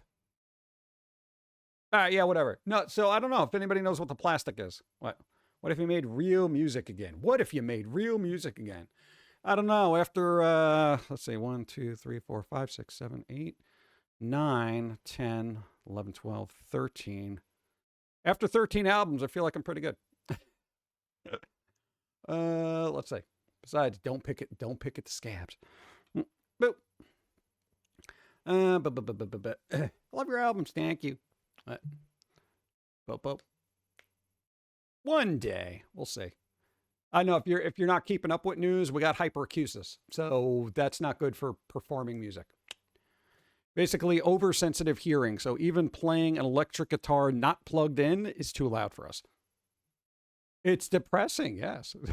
I don't know. We have to do our vocals in bursts and then edit them in bursts.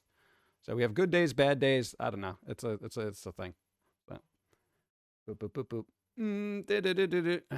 Yeah, there's about 13. All right. Well, if you're going with that, and then you got some of the foamy ones, you know, some of them overlap, but you know, guesstimate 13. If you include all the foamy stuff, but that's usually just rants and stuff. That really doesn't count as music. But there are a lot of squirrel songs. You know? No urgent metal. Well, I mean, I can listen to music, but it's got to be at a particular volume. But playing it, we're not quiet performers, if that makes any sense. So if we play a guitar, we play the hell out of the guitar. So there's no tone it down for us. We go from like 0 to 1,000. We're just like, all right, dude, once I start hitting this chord, I'm going to be yelling at everybody. So, you know. But what are you gonna do? Life happens. Boo-doop, boop, boop, boop, boop, boo-doo-doo-doo. Do we want to see what's going on with teachers? Do we want to see what's happening in the world? There shouldn't be a lot going on because school's out, right? School's out for summer. There you go. J.i.M copy machine. How do you feel about California introducing a bill to ban former? Oh, give me a break, dude. Parents are already on social media wishing to send their kids back to school. Well, yeah, that's. What do you expect? Here's the thing. Parents don't want to deal with their kids because the kids are loud and they're fidgety and they got things to do. You know, it's like, that's, I think. All right. Now, I'm curious as to how this devolves, though, when school is let out. Teaching is the only job where you could have multiple degrees and be treated with less respect than a high school student. Well, then you're in the wrong school. Just saying. Although what school you work in definitely plays a role, it seems that admin are more interested in catching teachers doing something they don't like rather than holding students accountable. Just my opinion. Isn't that your job as a teacher to hold kids accountable for what the fuck they're doing? Yeah. Come on, my dude. My dude. My dude. Vocabulary assignments be like. I know you're internet right now, but if you're a teacher, you don't start off something as if it's a meme. I have higher standards for teaching, and maybe if we did actually have higher standards for teachers, we wouldn't have terrible students. Vocabulary assignments be like. Grammar study be like. What the fuck off, dude. I know they're being like glib and meme-like, but I mean, dude, it's the teacher's Reddit. Show a little bit of intelligence. I know you probably have it, allegedly, but you know. Come on, dude. They're probably smart. This is just not a good step to be putting out there. That's not a good first impression. It's the internet. Let the teachers laugh. No, not vocabulary assignments be like. God, I don't know if I had really good teachers. Most of them were assholes, but not once did they talk to me like, yo, bro, what you got to do is, you know, if you know, blah, blah. I didn't get any of that. I got that educated professor that used big words that I had to figure out on my own. And that pushed me to be a little bit more intelligent, I think. You know, and I don't consider myself a genius by any means, but I did not have a teacher say, yo, I'm glad you did work, but yo, your homework be like, and like, what the fuck, dude? You have any brain cells? What the hell's going on here? Be like, look, I appreciate you actually doing the assignment, but we have a bit of a problem here because the way this is structured isn't, there's no grammatical integrity here, and we're going to have to work on that. You know, it's like, these are the kind of responses I got from teachers. Yeah. Oh, God. It's my first year and I'm so done. Well, you're not getting tenure. If you're looking for items for your prize box, no. That's a weird name to call it. Post-high school students don't understand how to succeed? ? Because there's no economy. That's why they don't understand how to succeed. Good. How do I succeed? I don't know. Get a job and be really good at it. Where? Then the last or what? The last hour. What?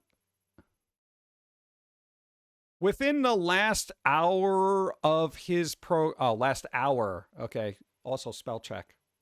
Last hour of his program, a now former student ruined his future in the trade. What, Pokemon? What are you talking about?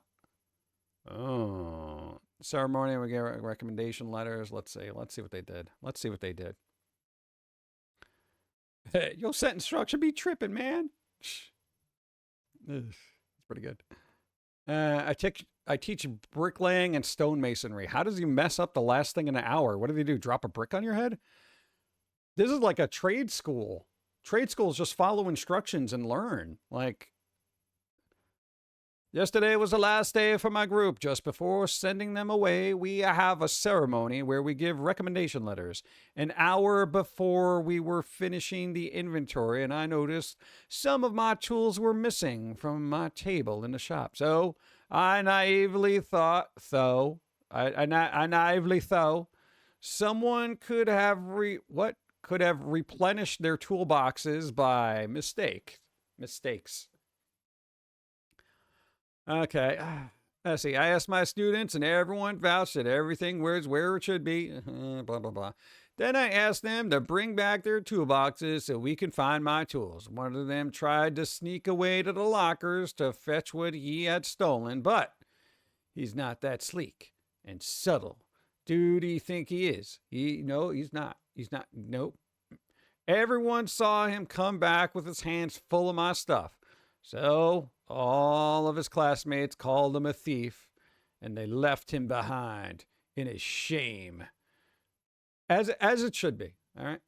He destroyed his reputation within the last hour of the program.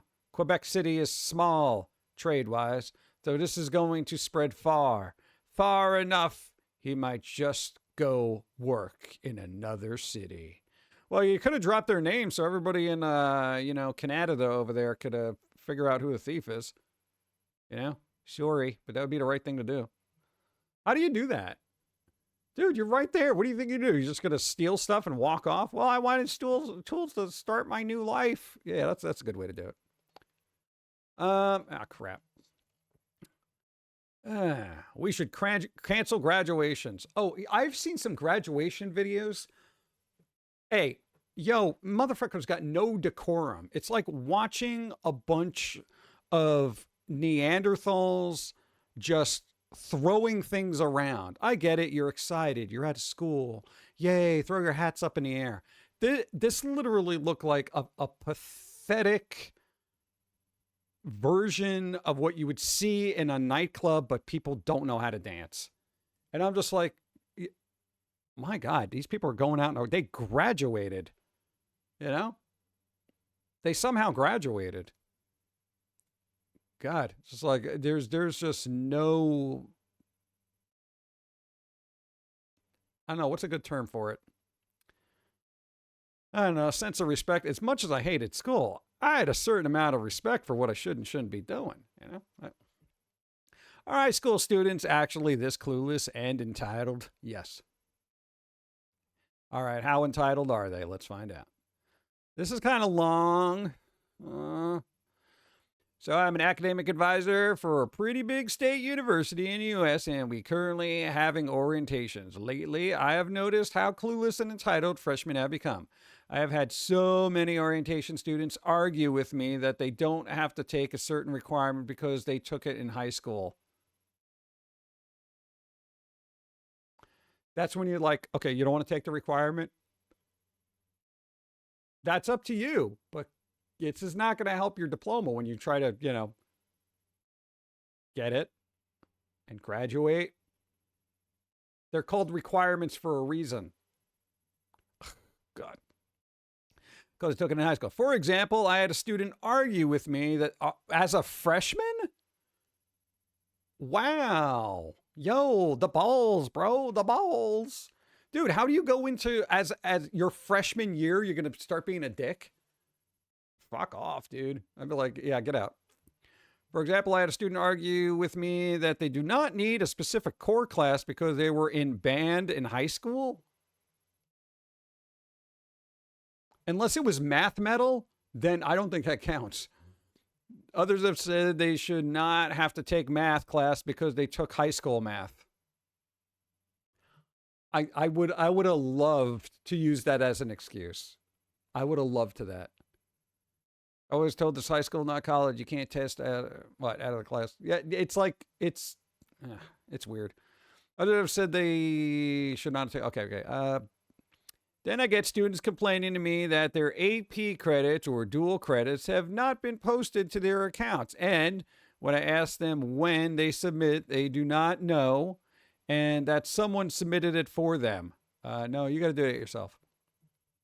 Or have your mom do it, I was in high school in 2018 and we had to submit our own stuff. There was someone helping us, but we would be the ones submitting our AP scores, applications, etc. All right. Talking to them has become like talking to a wall. Oh, and my favorites are the ones who use ChatGPT to search for everything. Weird, guys. You know, the college level people are usually the ones that are so anti-AI. What are you doing? Also, there's been a recent study that actually using ChatGPT for about 15 minutes a day diminishes your logical ability to think and critical thinking. Put that in your back pocket. Okay. Just saying. God, let's see. I had a student who told me that they wanted to switch majors because ChatGPT told them. God, do you not even know what you were there for? Dude, college, I knew what I wanted to do, you know? Like first year, I was like, yeah, I'm doing this. I am working on my EC6 teacher certification, and I have seen how kids behave in elementary school, which is no different than the college students. Oh my God. How do you guys even manage to stay sane? Teachers do deserve more respect and money than they currently get. Yes, I would agree with that. But I think things could be evened out if they gave you the right to use a taser. I feel like that would solve a lot of problems, you know? Yeah, don't use it for long, bounce stuff off it. Yeah. Or if you need an answer for a technical question, you know, but if you're sitting there just like having a conversation with it, it will literally just placate you into thinking everything you think is right. There's a way you can go into the settings of ChatGPT and actually tell it, look, do not placate me, give me the brutal, honest truth, et cetera, et cetera, et cetera. You'll be better for it. So if you're addicted to using ChatGPT for some godforsaken reason, try it, you know? Try it, see how it works, you know? And give it that little system prompt to actually be honest. It will work wonders.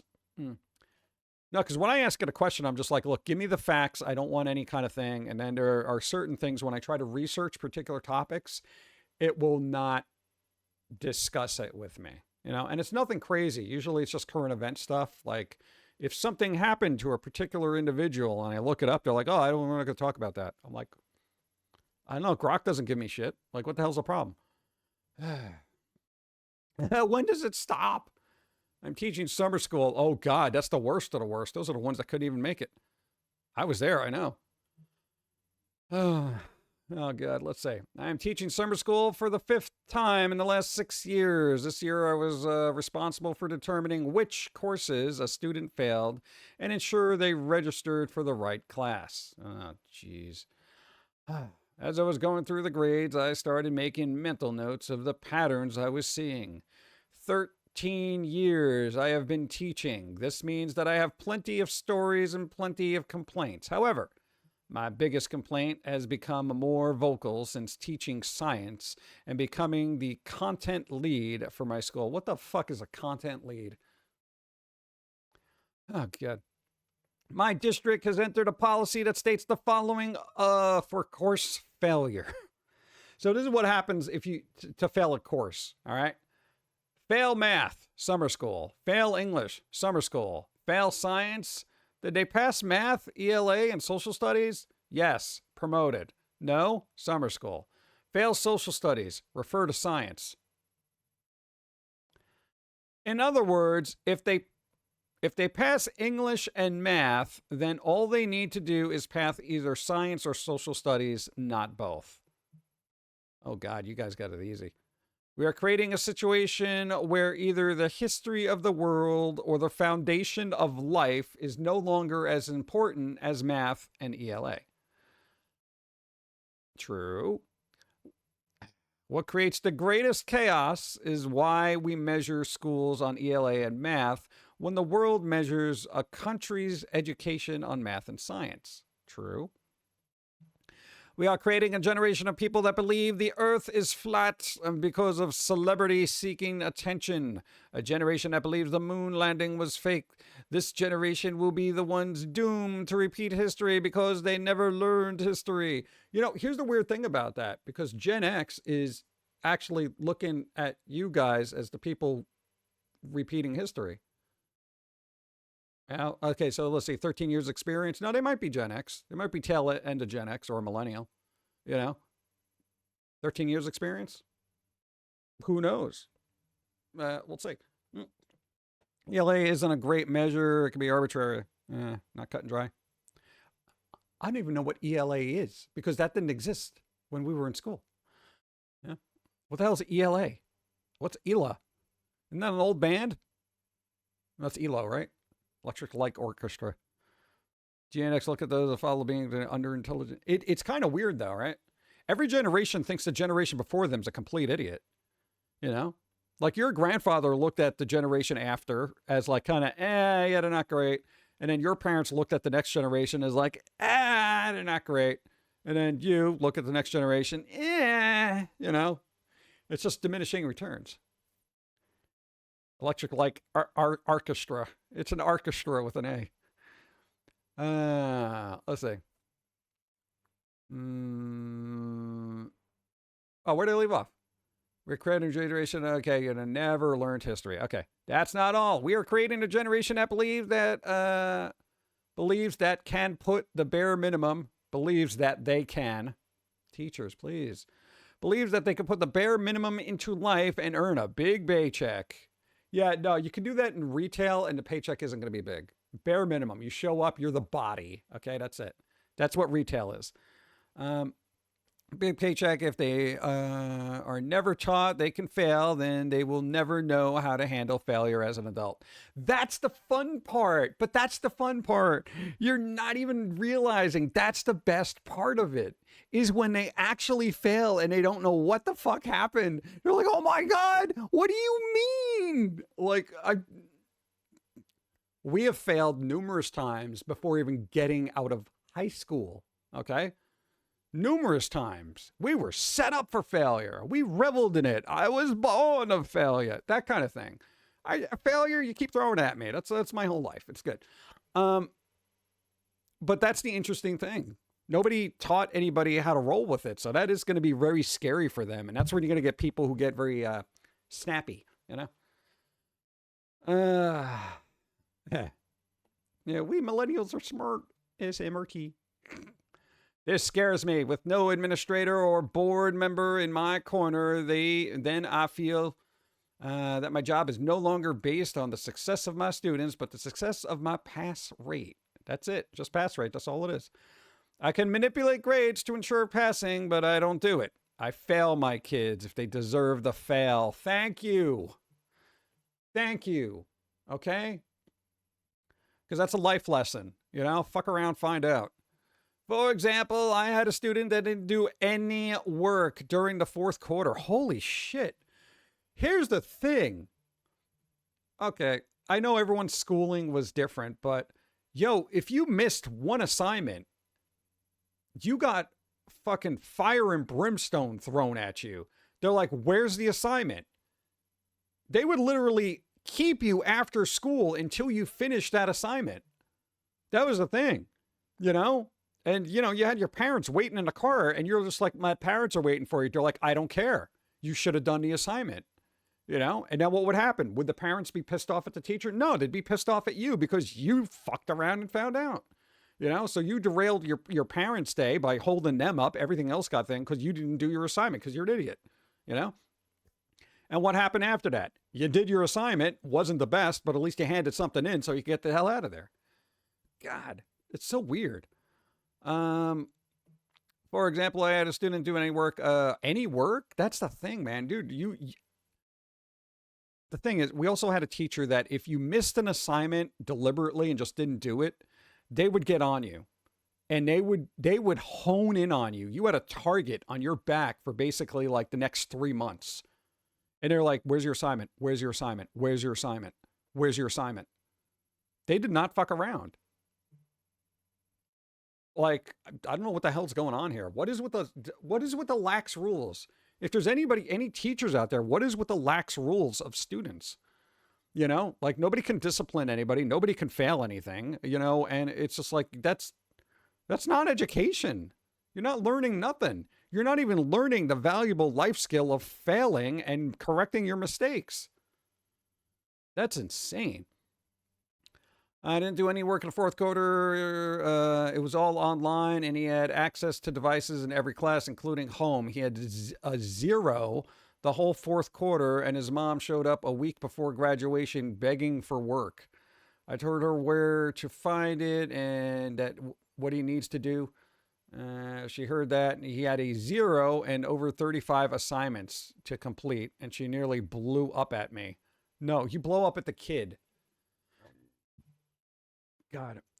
Also, parents, I know you love your kid. I know you love your kid. They're your kid. But if your kid isn't doing 35 assignments, that's not the teacher's fault. That's the kid's fault. You yell at the kid,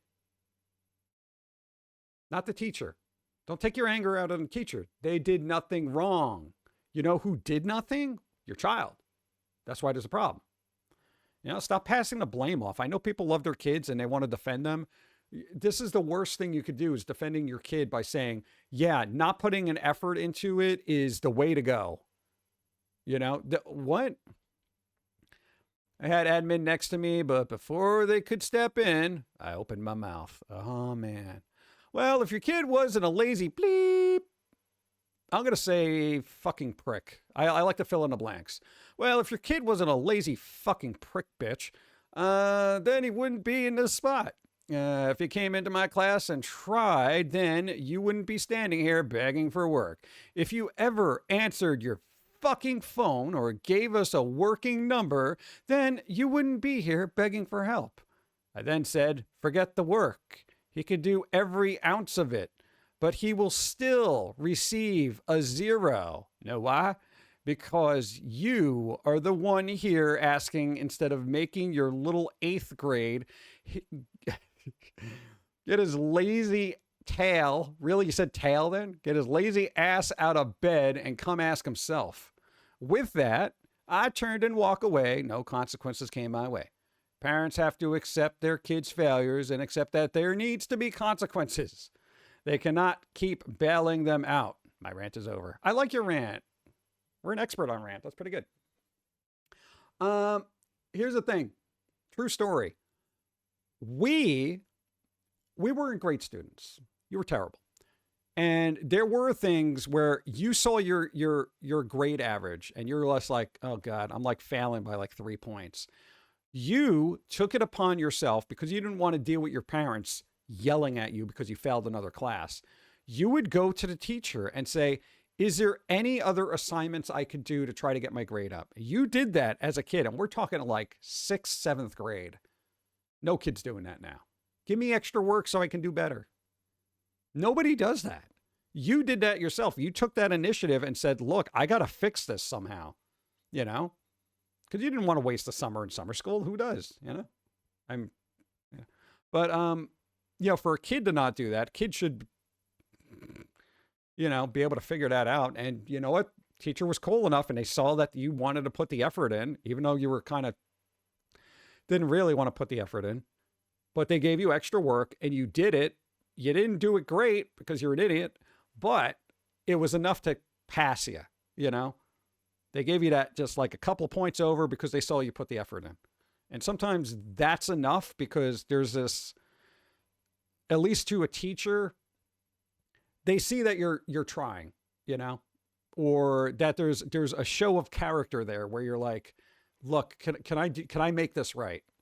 So sometimes they just appreciate the fact that you're thinking, you know, you don't have to be good at math or history or any of that, but the fact that your brain is working and you want to make things right, a show of character is sometimes more important than your academic achievements, you know? Let's see. Mostly was an AB student, till hit college and failed the first go through, whatever, get a job, passed with an associate degree a second time. Nice. Still not getting paid though. Yeah, that's always seemed to be a problem. I dropped out of college and basically failed the final part, but when I got to 2A levels, next time I only dropped out because I couldn't move on to university, so I didn't see the point in continuing. Well, yeah, I mean, that's just like you're investing into like a not happening kind of thing. The world. Principal says I can't drink my Starbucks. What? I would say don't drink it because it's Starbucks, but still. So, look at this. So, one of my few pleasures in life is drinking Starbucks. I know they're bad and whatever, but it's better than smoking crack. Really? All right. Should I do the voice for it? So, one of my few pleasures in life is drinking Starbucks. I know that they're bad and whatever, but it's better than smoking, crack. I could do that, but the kids are going to get all upset and weird.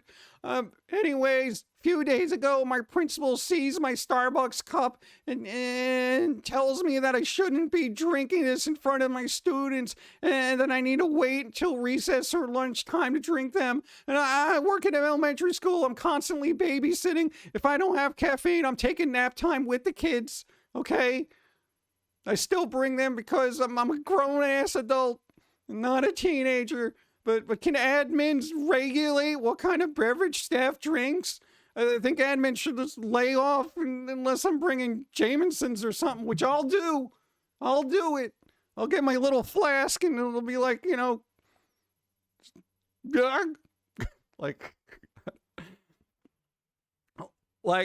at that point, if you're not drinking, I'm surprised. Just be glad it's not coffee and there isn't a shot of rum at the bottom of that. Holy shit. Safe space! Where's my safe space from idiots? Ah! Thank you. Wow. Oh, God. That's so tedious. Dude, I would go absolutely nuts. Don't drink your coffee here. Well, fuck off, dude. Did you want me to show up and teach these kids? Well, I can't do it if I'm half asleep.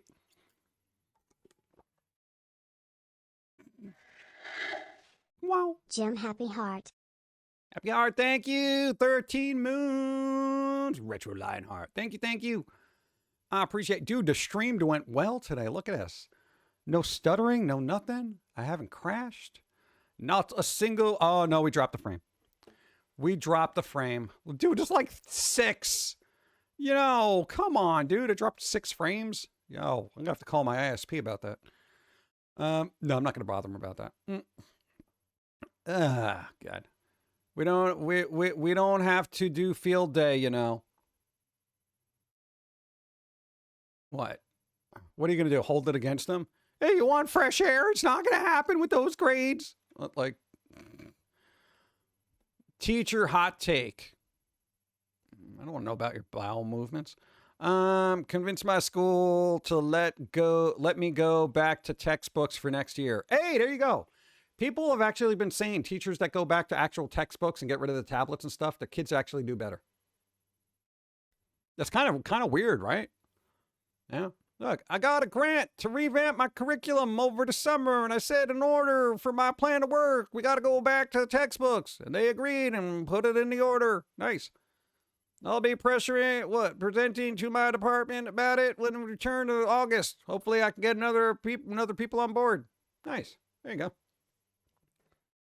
Yeah. I know. Imagine being a kid, hypothetically, for everybody here who grew up in a time when computers weren't in your pocket, right? Imagine now having a phone accessible to you the whole time, right? Back then, when you just had paper and pen, the only thing you could do to escape the drudgery that was education was to maybe doodle in your notepad. That was it. You had no phone. If you were lucky enough, you could spell out boobs in a calculator. Okay. That was it. That was your entertainment. Paper airplanes. At least you learned fucking origami, right? That was it. And then trying to get a pencil stuck up in the ceiling. Done. Yeah. Dude, if I had a phone, I wouldn't have any brain cells right now. Learned this year. What? Charter or private school. Never work at an independent charter. Never get involved in a power struggle with a 12-year-old. This one was on me. Never work at a local school that has no union. Never back down from the truth. The truth. Paper footballs. There you go. Paper footballs, right? Yeah, that was pretty good. That was fun. Even I played that. That's the only sport I was good at. Now you give me a piece of paper, I can lick it. I can lick it. Text sentient. Card battle. Probably the last one. We'll see how much longer I'm on. Text that thing, you got to roll equal to or greater than 7. Oh, we got some low numbers to it.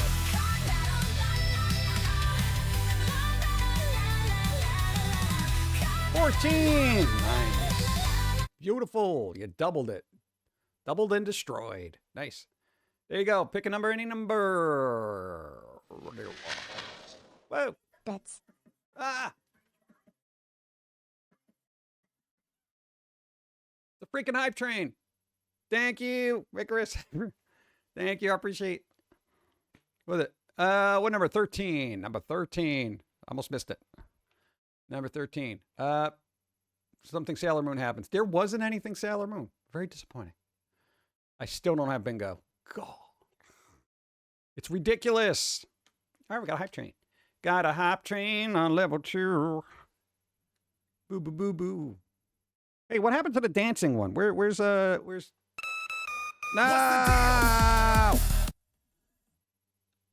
There it is.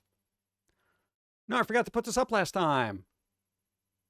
Well, no, we could test our resources, see if it gets messed up. So, I don't know if it's on the other screen, is it? Let's find out. There it is. Hey! There you go. It's like our little desk sitter. What's up?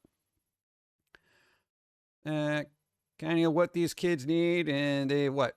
Constructive criticism. Went to boot camp. None of the sergeants would have put up with any of that. Oh, no, dude. Like, a lot of schools used to be run very disciplinary, you know? I'm not going to say exactly like military, but they'd be like, what is wrong with you? You know, that kind of thing. They'd be like, I want you to get out of that seat and go to the chalkboard and, you know, do the times table. And you're going to write them over and over again until you get it in your brain. That's what they did. That's what they did. Now it would be considered abuse. But you know what? I kind of know my times table a little bit. I mean, I got a little PTSD, but you know, whatever. That's what happens when you're in the military. No, it really just, you know, it is a little unsettling. Where do you guys find sexual education resources now?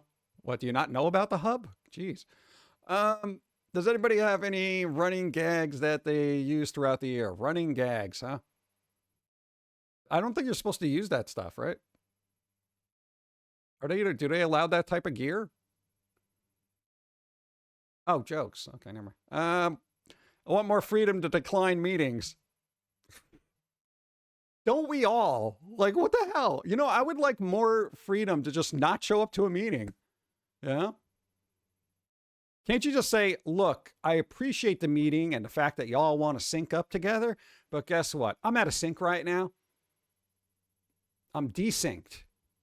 Okay? The animus is not working correctly. Okay? I have to, I'm not showing up. I feel like this is too distracting here. Can we just move her somewhere else? I don't even know where that is. Where is this on the scene? Or is it? No, that's not it. That's not it. That's not it. Is this it? Ah, there you go. Here, dance on Gora's head. She'll approve. No, you can dance on my head. No, can we just put it in the corner? I can never find a spot for this. All right, let's put it over there. That's good. That's blocking all the text, man. I can't read around butt, you know? Failing grade soars. Professor see greater AI usage.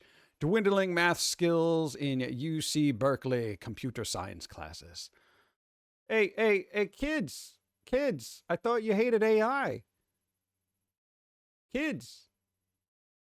What are you buying in, you know, Mario Crocs now? You know, it's a little hypocritical. Come on, kids. You're supposed to be the ones protesting all these data centers and making sure that the world doesn't turn to utter shit. Desync. Students won't listen and are extremely mean. See, now, this is where you teach for every action, there's an equal reaction. You know, that's one of those things. We're like, all right, here's what we're going to do. We're getting to some science here, right? Yeah, you get in trouble. Are kids being taught to type in schools anymore? Schools anymore? You mean in schools? Oh my God. Okay, and I know I've said this before, but it bothers me so much when there's so many of these weird little grammatical errors when it comes to, because if a kid did this, the teacher would be all, red pen and everything, underlining it. Oh, this is bad. You ruined it. You know. But, you know, teacher does it. It's all right. Yeah. Do as they say, not as I do. Are kids being taught to type? No, I just read that. I would say no. Teachers that use AI. Why? I don't know. They're probably trying not to destroy a kid's psychological makeup by telling them to shut the fuck up. But wow.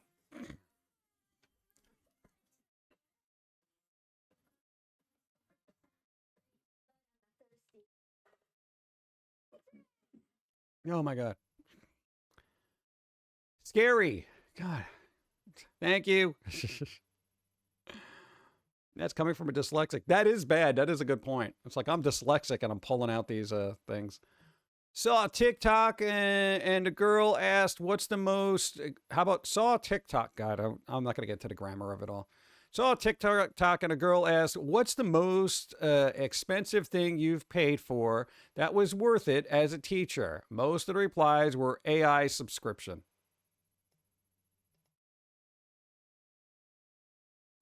As someone who's created a zero tolerance policy for AI usage and a bunch of kids who clown each other for AI usage, I'm curious as to what in God's name it's used for as a teacher. I'm going to tell you right now, you know the teacher edition of your textbooks that have all the answers in the back that you don't let on to the kids about? It's like that. Only you don't have to go to page 908 to figure out what it is. I don't want to be converted.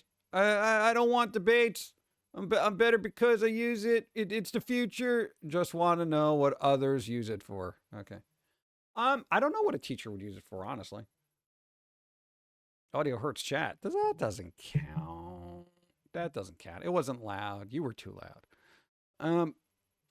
Like that's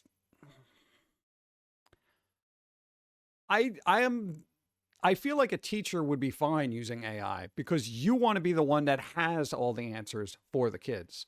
But if you're actually going to implement AI as far as teaching goes, I would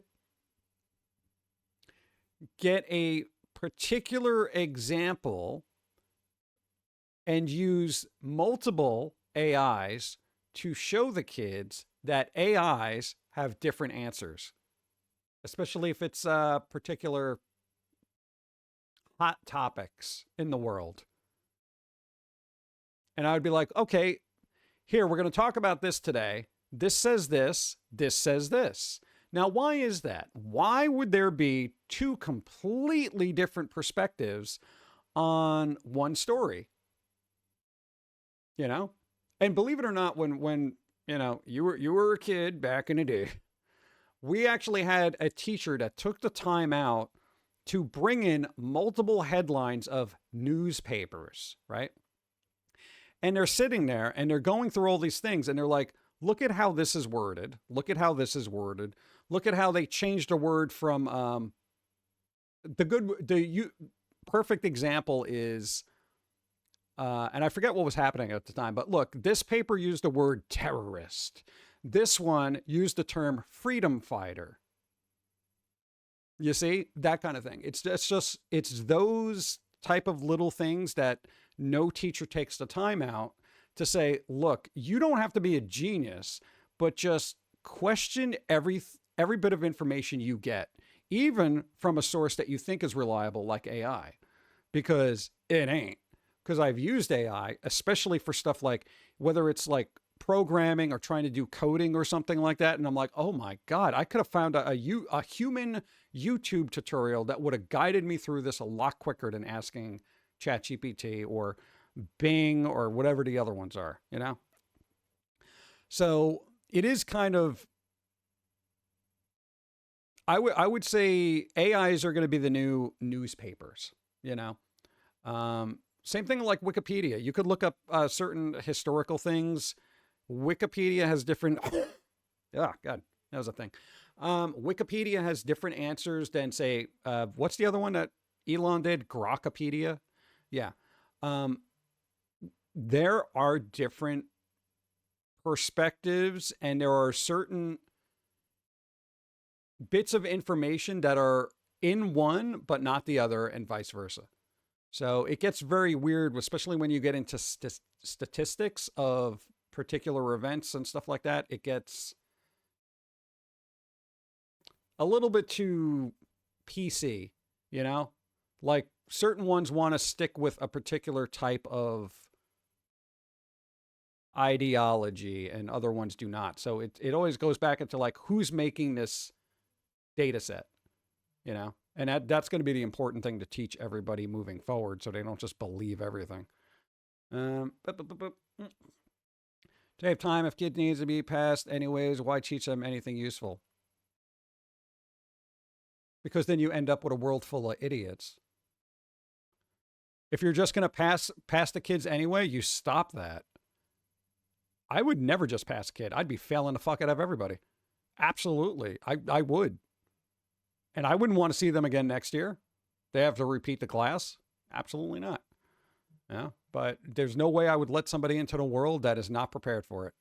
Because we all have to deal with the unprepared idiot minds that are roaming the streets thinking they know stuff because they graduated when they actually just merely got passed because nobody wanted to deal with them. Yeah. And they're like, no, man, I'm smart. I chat GPT. Like, what the fuck? That's the problem. You give dumb people the power of knowledge at their fingertips. They're just going to believe everything they say. And when they try to discuss something logically, haha, if they are met with an opposing view, they're going to fucking snap because they don't know how to process conflict, differences of opinion, and wrangling in their own emotions. Because that's what a debate class used to be, is where you'd have to sit there and you can get into a heated debate, but you wouldn't be throwing fists. You know what I'm saying? You'd go there. These are the facts. This is it. Blah, blah, blah. Yeah, but nobody does that anymore because it's, the art of debate is dead.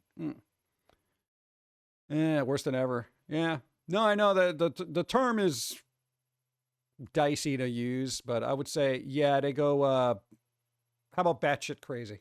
Because that's pretty neutral, right? Yeah, so kids definitely get a little batshit crazy when they don't get their way. If you can easily set off somebody because they're not emotionally mature enough to process the back and forth of dialogue, especially if it gets into a heated argument. They will literally jump to violence before wanting to sit and actually discuss it. So I'm well aware enough of that I don't bother getting into real conversations with certain people I've come across because I know it's not going to go well. There's nothing I could say to change their mind. They're literally a lost mind. Vocabulary assignments be like, again. University of California math professors demands the return of SAT-A Act for incoming STEM undergraduates. I don't care. Did I scroll up too much? Storage solutions? Students won't listen and are extremely mean. Yeah, we saw this. Where did we go? Where did I leave off? Oh, I think I went all the way up there. You can have it. Long-term sub at an urban, quote-unquote, high school. What, really? 1 shooting, 3 lockdowns, 1 student who beat up a teacher. Y'all can have it. I fully wash my hands of education. I'd rather chew glass than come back. Yes, they have asked me to come back. If I wanted to be in combat, I'd join the military. Happy to be alive. Never again. Bro, see, nobody needs to be dealing with that shit. Here's the thing. If you have that kind of crap happening, you got to weed out these motherfuckers. Like, dude, there's just way too much of this crap happening in the world, you know? And I don't know if just because it goes back to people not being able to emotionally process stuff, so they snap, or if they're on medicine, or if there's some other issue, blah, blah, blah. But that's crazy.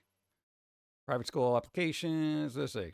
If you're looking for items for your prize box, again, I thought we did that. Did they repost this? No, I'm all the way down here.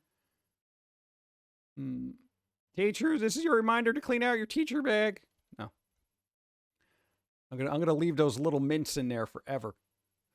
Dear school counselors. Oh, okay, whatever. Does anybody have any running gags? Is this repeating? I feel like this is actually repeating. Change shift to high school. Substitutes get unemployment over summer? No, substitutes don't get unemployment. You're a substitute. Your whole job is not being there most of the time. It's not a staff job. You're like a hired contractor. Did nobody tell you that at school? Moving from New York to Massachusetts teaching. It's not going to get any better. Oof. With all the schools should teach this, and why isn't this taught in school? I'm starting to wonder if we even need parents. Oh, God. Do we even need parents? If I scream louder, I win? Yeah, there are those people like that. If I scream louder, I win? What? No, you could be like, look, you can scream all you want, but you're just going to ruin your voice and still be wrong. So, I don't know, enjoy the strep throat and failure. So many adults seemed... God, this is why I don't talk to people. A comment like that gets a literal fist would be thrown at my face almost instantaneously. And I know it. No, that's when you use it to bait somebody so you can get them arrested. So I'd be a master at that. It's just, do I really want to deal with a bruised jaw? So many adults seem to want schools to be solely responsible for teaching their kids literally everything. Everything! Maybe we should switch public school to a boarding school model so that the parents don't have to do anything after the kid is like 6. Guys, this is a joke. I'm not actually advocating for boarding schools because they come with their own problems. It's more of a commentary on how much is expected from us. Really, isn't it weird that a teacher would have to explain this to other teachers? It's weird. There's discourse amongst the educated, you know? Look, they had to even make the font bigger just to prove the point. It's a commentary. Come on, dude. Teacher responsibility, let's see. What to bring to an interview. Maybe not a Starbucks coffee, according to the other person. My first teacher interview on Tuesday, and I have to model a unit introduction using any method I prefer. I'm doing it on Google Slides because that is what I am most familiar with. Should I bring my own laptop or will they probably have one? Is it okay to bring a backup? What else should I bring? Are you kidding me? You're a teacher. Your whole job is to be prepared. Fuck. You do it assuming they're not going to give you shit. You bring your own HDMI cables. You do slideshows, presentation. Bring your own fucking screen if you have to project something. Just assume they don't have shit to give you. Okay? If anything, they'll be impressed that you're over-prepared. They'll be like, look, I didn't know what you guys had available for me to use, so I figured I'd just bring all the supplies with me. You know, I got my presentation here. I got a laptop. I brought some extra, HDMI cables in case you guys didn't have any. You could keep those, too, if you need them. I'm not sure what the budget is here. Yeah, what the fuck, dude? God. About to quit. Well, if you're anything like this person, you should. I'm furious, so I just need someone to tell me not to quit. Well, you're not getting that from me. Let's find out. There's a lot going on here, dude. This is too long. Just quit. I'm sorry. I can't be the emotional support vampire right now. Self-harm scars and becoming a teacher. I don't know. You got some cool stories. Don't tell them they're self-harm. Just tell you got into knife fights with other kids. Yeah. That's what I would do. If I had like scars like that, I'd be like, all right, here's the thing, kid. You're going to ask me about these anyway, right? You see all these marks and these cuts and stuff like that? I came from a worse school than this, okay? It was bad. I was getting into knife fights all the time. I had to defend myself with my arms and my legs and stuff like that. People were nuts, okay? But guess what? I can handle it. So if you guys want to fuck around and find out if this is how bad I look, imagine what those kids look like, all right? Anybody want to find out? You'd be amazed what I could do with a stapler. And there's just dead space. Okay, everybody open up tab 3. Just suck all the depression out of us. Hey, speed claw 1. Nice. Has anyone switched from elementary gen ed to secondary? No. I think they're both the same. Los Angeles school faced layoffs and superintendent. Really? Los Angeles? Dude, you realize how dumb it is over there? Keep these kids in school. Come on. What does it take to become a multilingual coordinator? I don't know, knowing a second language? What the fuck? I have an interview to role of multilingual coordinator, and I'm very interested in shifting into this type of position. What skills? Fucking, if you don't know, dude, ask ChatGPT. Gift ideas for a newly tenured teacher. Nothing, because they have tenure, okay? They're making more money than anybody right now, and they probably shouldn't. Compensation after resignation. Some of my students are sad and disappointed that I'm their teacher next year, too. Well, get over it. Be a better teacher that everybody loves. It's rare. I was in charge of 40 students and only got a thank you certificate. It's a certificate. Put it on the wall. A story waiting to happen. What? Health doctor vampire that sucks pain out of people for symptoms. Oh, I don't want to do that. I've got enough of my own pain. Attendance. Looking for attendance of students. Wondering if this situation exists in other countries as well. Non-U.S. teacher. All right, let's find out what's going on in other countries. I think I can read this. Okay, I'm relatively new high school geography teacher in Indonesia, and I've been curious about how teacher recruitment works elsewhere. Recently, I read a report in Indonesia stating that Indonesia produces about 490,000 education graduates each year, while the number of the new teacher vacancies is only around 20,000 annually. If those figures are accurate, that's a huge oversupply of teacher graduates. What I find interesting is that, damn it, excuse me, that despite this many, I need something to drink. That's the problem. Give me a second. Dry throat. Okay. All right. What I find interesting is despite this, many schools still hire teachers from non-education backgrounds. I graduated with a BN and transitioned into teaching about 6 months ago. During my interview, the other candidates all had BEd degrees, while my only teaching-related experience is working as a university lecture assistant. This motherfucker speaks better English than the motherfuckers in the English-speaking teachers Reddit. They're from Indonesia. I'm assuming English is their second language. Are you fucking kidding me? Holy shit. You know, come to our country. We need educators. I just don't know if you have a bulletproof vest. Damn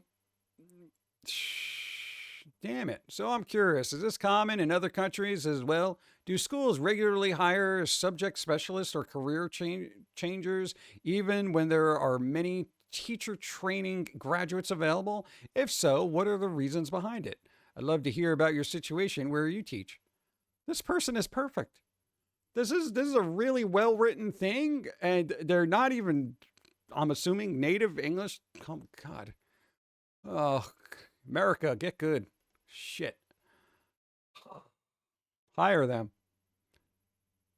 Maybe they could have broken English and they ran it through ChatGPT, but still, at least they made the effort. Fuck. How much of a student's education experience is maturity versus the social crucible? I'm not getting into that. Future elementary educator asking advice now. Holiday health slump. What? iReady was 3 days ago. iReady is just the latest in a long line of expensive software-based interventions that have been sold as, what? Panacea? For low test scores. What's panacea? I don't know that term. What's panacea? Going back 20 years... Does anyone remember Success Maker?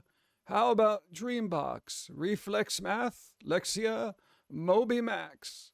I've always liked these type of programs to prescription drugs. Just 50 minutes a week and your math scores will improve.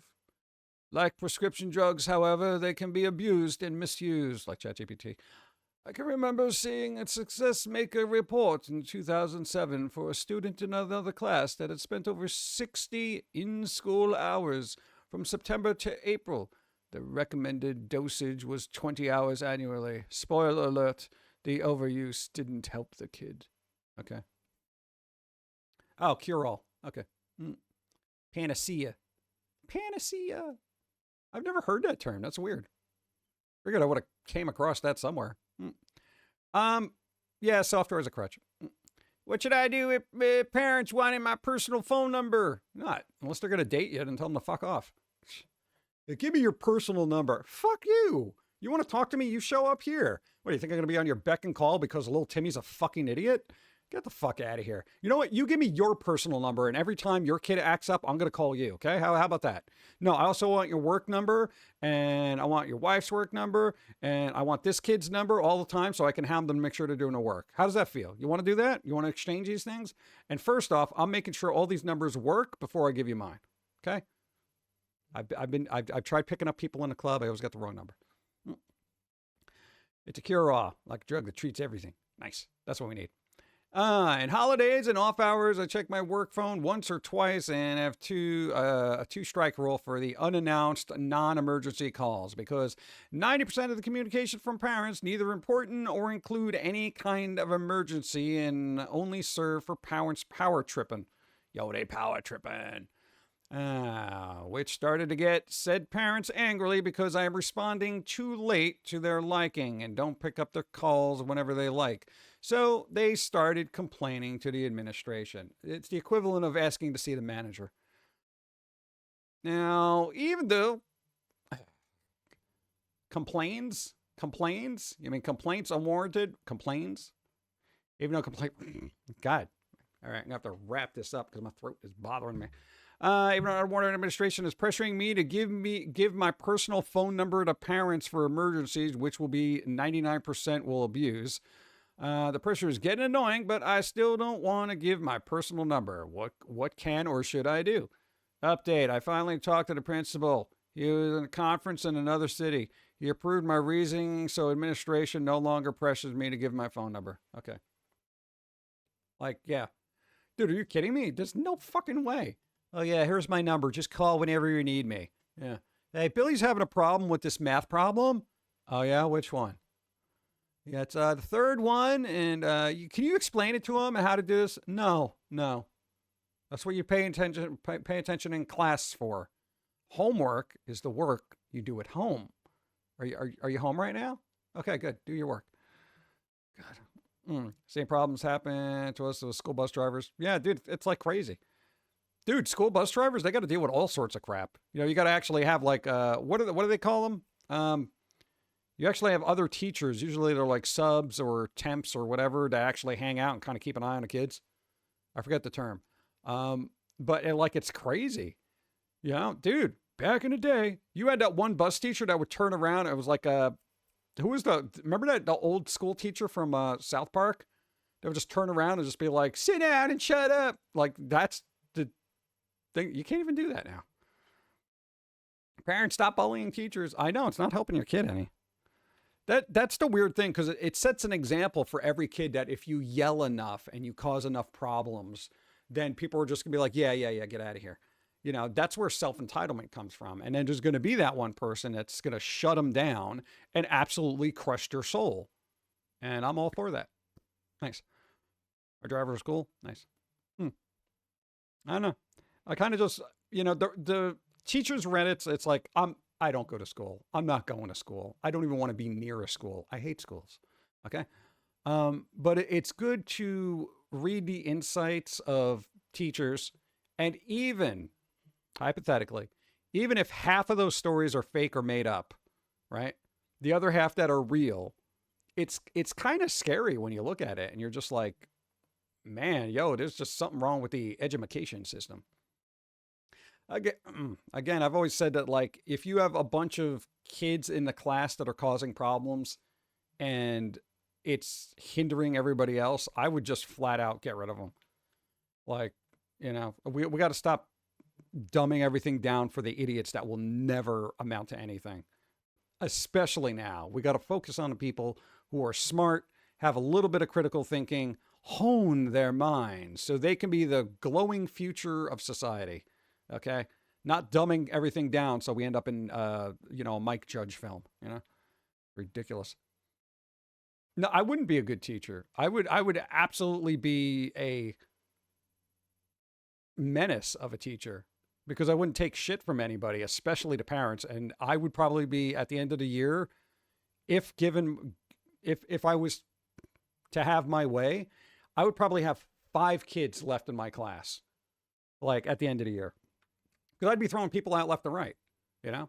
But sometimes you only got to throw out like one. You know, the real obnoxious dumbass of a troublemaker, you just point, get the fuck out.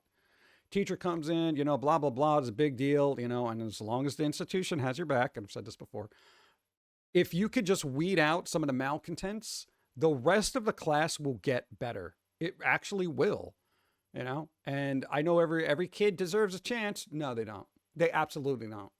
Because kids are just a little more naive adults. 4 years. 4 You years. amaze me. Experimenter, thank you. 48 moons. Boom. Thank you.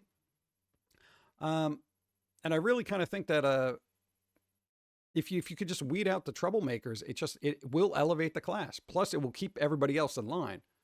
You know? And then you can be chill and whatever. But, you know, if you don't, like, start a class and be like, you know, especially first day, first year, I've had numerous teachers do this, where they would be like, all right, this is how I run this class, you know? And they would just be absolutely terrifying. And they were like, at a certain age, they would start swearing at you and they would just be like, look, stop fucking around. And if you fuck around, you're going to find out. Yeah. I've had teachers pull people out of the class and just be like, look, go to the principal. Do not come back. Like, do not come back and go to the principal's office. Kid was just sitting in the principal's office for the rest of the day until the parents came and pick him up. That was it. The kid burped.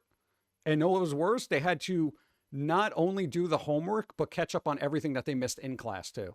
So that was like, you fucked around and now you got double the work that you have to do at home. And I want it by tomorrow. Or is there going to be more consequences? But the cool thing back then is parents were always on board. And that's the thing, you know. There should be parents and teachers, assuming the teacher is good and assuming the parents is put together. There should be a synergy there where obviously the parent should know their kid the best. So there should be this symbiotic relationship between parent and teacher. During the day, both of you constantly have eyes on that kid, right? I'm going to snooze ads because we're going to wrap up soon. And if you could work together, you can mold this kid to be awesome.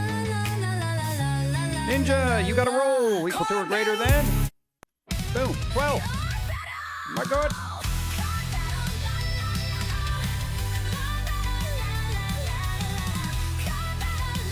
Five.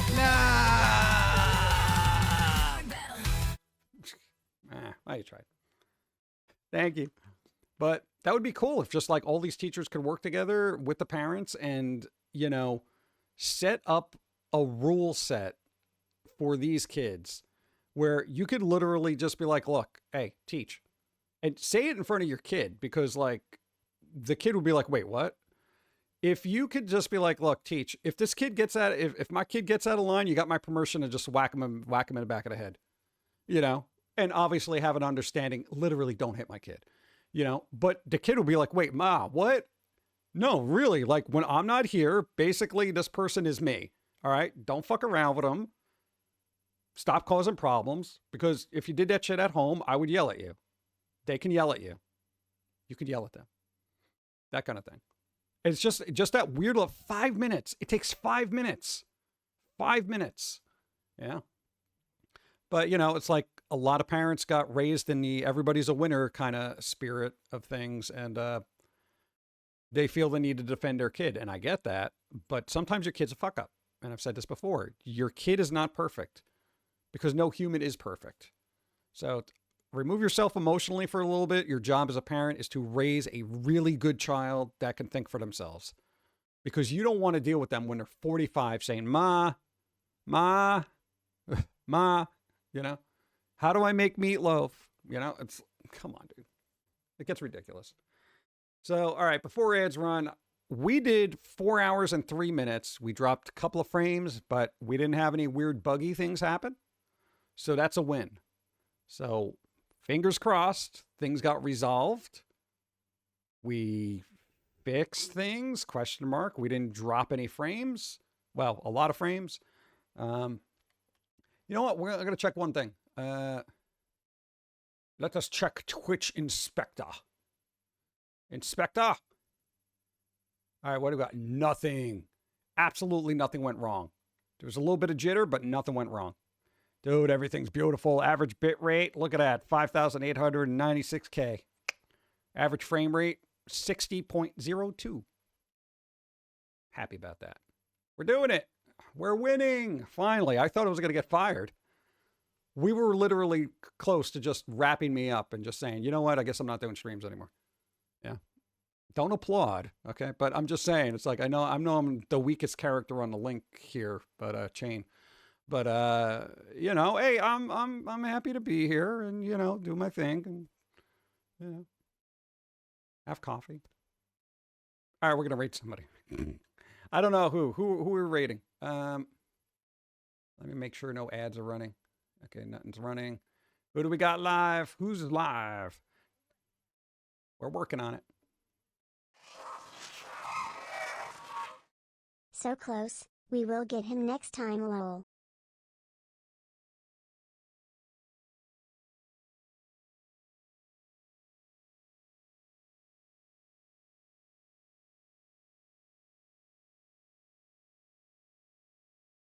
Curve Planet wants me to get me fired. You're that person. You know, you're sending those emails to my boss saying, yo, they weren't good. I need to speak to your manager. You know, I'm just here trying to do my job, you know. Oh man. There we go. Let's see who's on. Mr. Lobo is on. They are on. They're playing cartoons now. I don't know if they're actively on. Actively? I don't know. I think we'll take a chance. We'll take a chance. Because I don't know. Sometimes they start late. Oh, I got to mute. All right, let's do that. Well, there's some goofy cartoons. I don't know what is happening. What, Powerpuff Girls? Dude, they're playing Powerpuff Girls? I don't know if they've done that. Dude, Powerpuff Girls? Better be the episode with the him. Such an unsettling character. We need more of that. All right. We're going to go to do the thing. Everybody. Yeah, get out of here, ads. Oh, let me... Last chance for bingo. Stevie shows up. Well, no, I did spin around, right? Right. Where is it? Yeah, there. Okay. I'll call that. Okay, I'll call that. I'll do that. There was that card that had the butt cheek, so we'll call a spicy card. Technical issue. No, we did pretty good. Ask for help. Oh, I definitely asked for help. Runs out of coffee. I did run out of coffee. Son of a... I didn't have bad coffee. No. Blood Rain. No. Does Blood Rain even work? Let's find out. Oh, that's loud. Okay, I guess we could do that. I'll call it Blood Rain. That's a new one. Call it Blood Rain. No costume change. Rolls 1. I'm going to spicy card battle. No, we didn't have anything really spicy. Fancy. We didn't have any fancy. We didn't have any shiny. We didn't have super size. We had hit micro face. We didn't have any of this. All right, I think we got all that. I think I made a bad pun. I think it was about the running gag.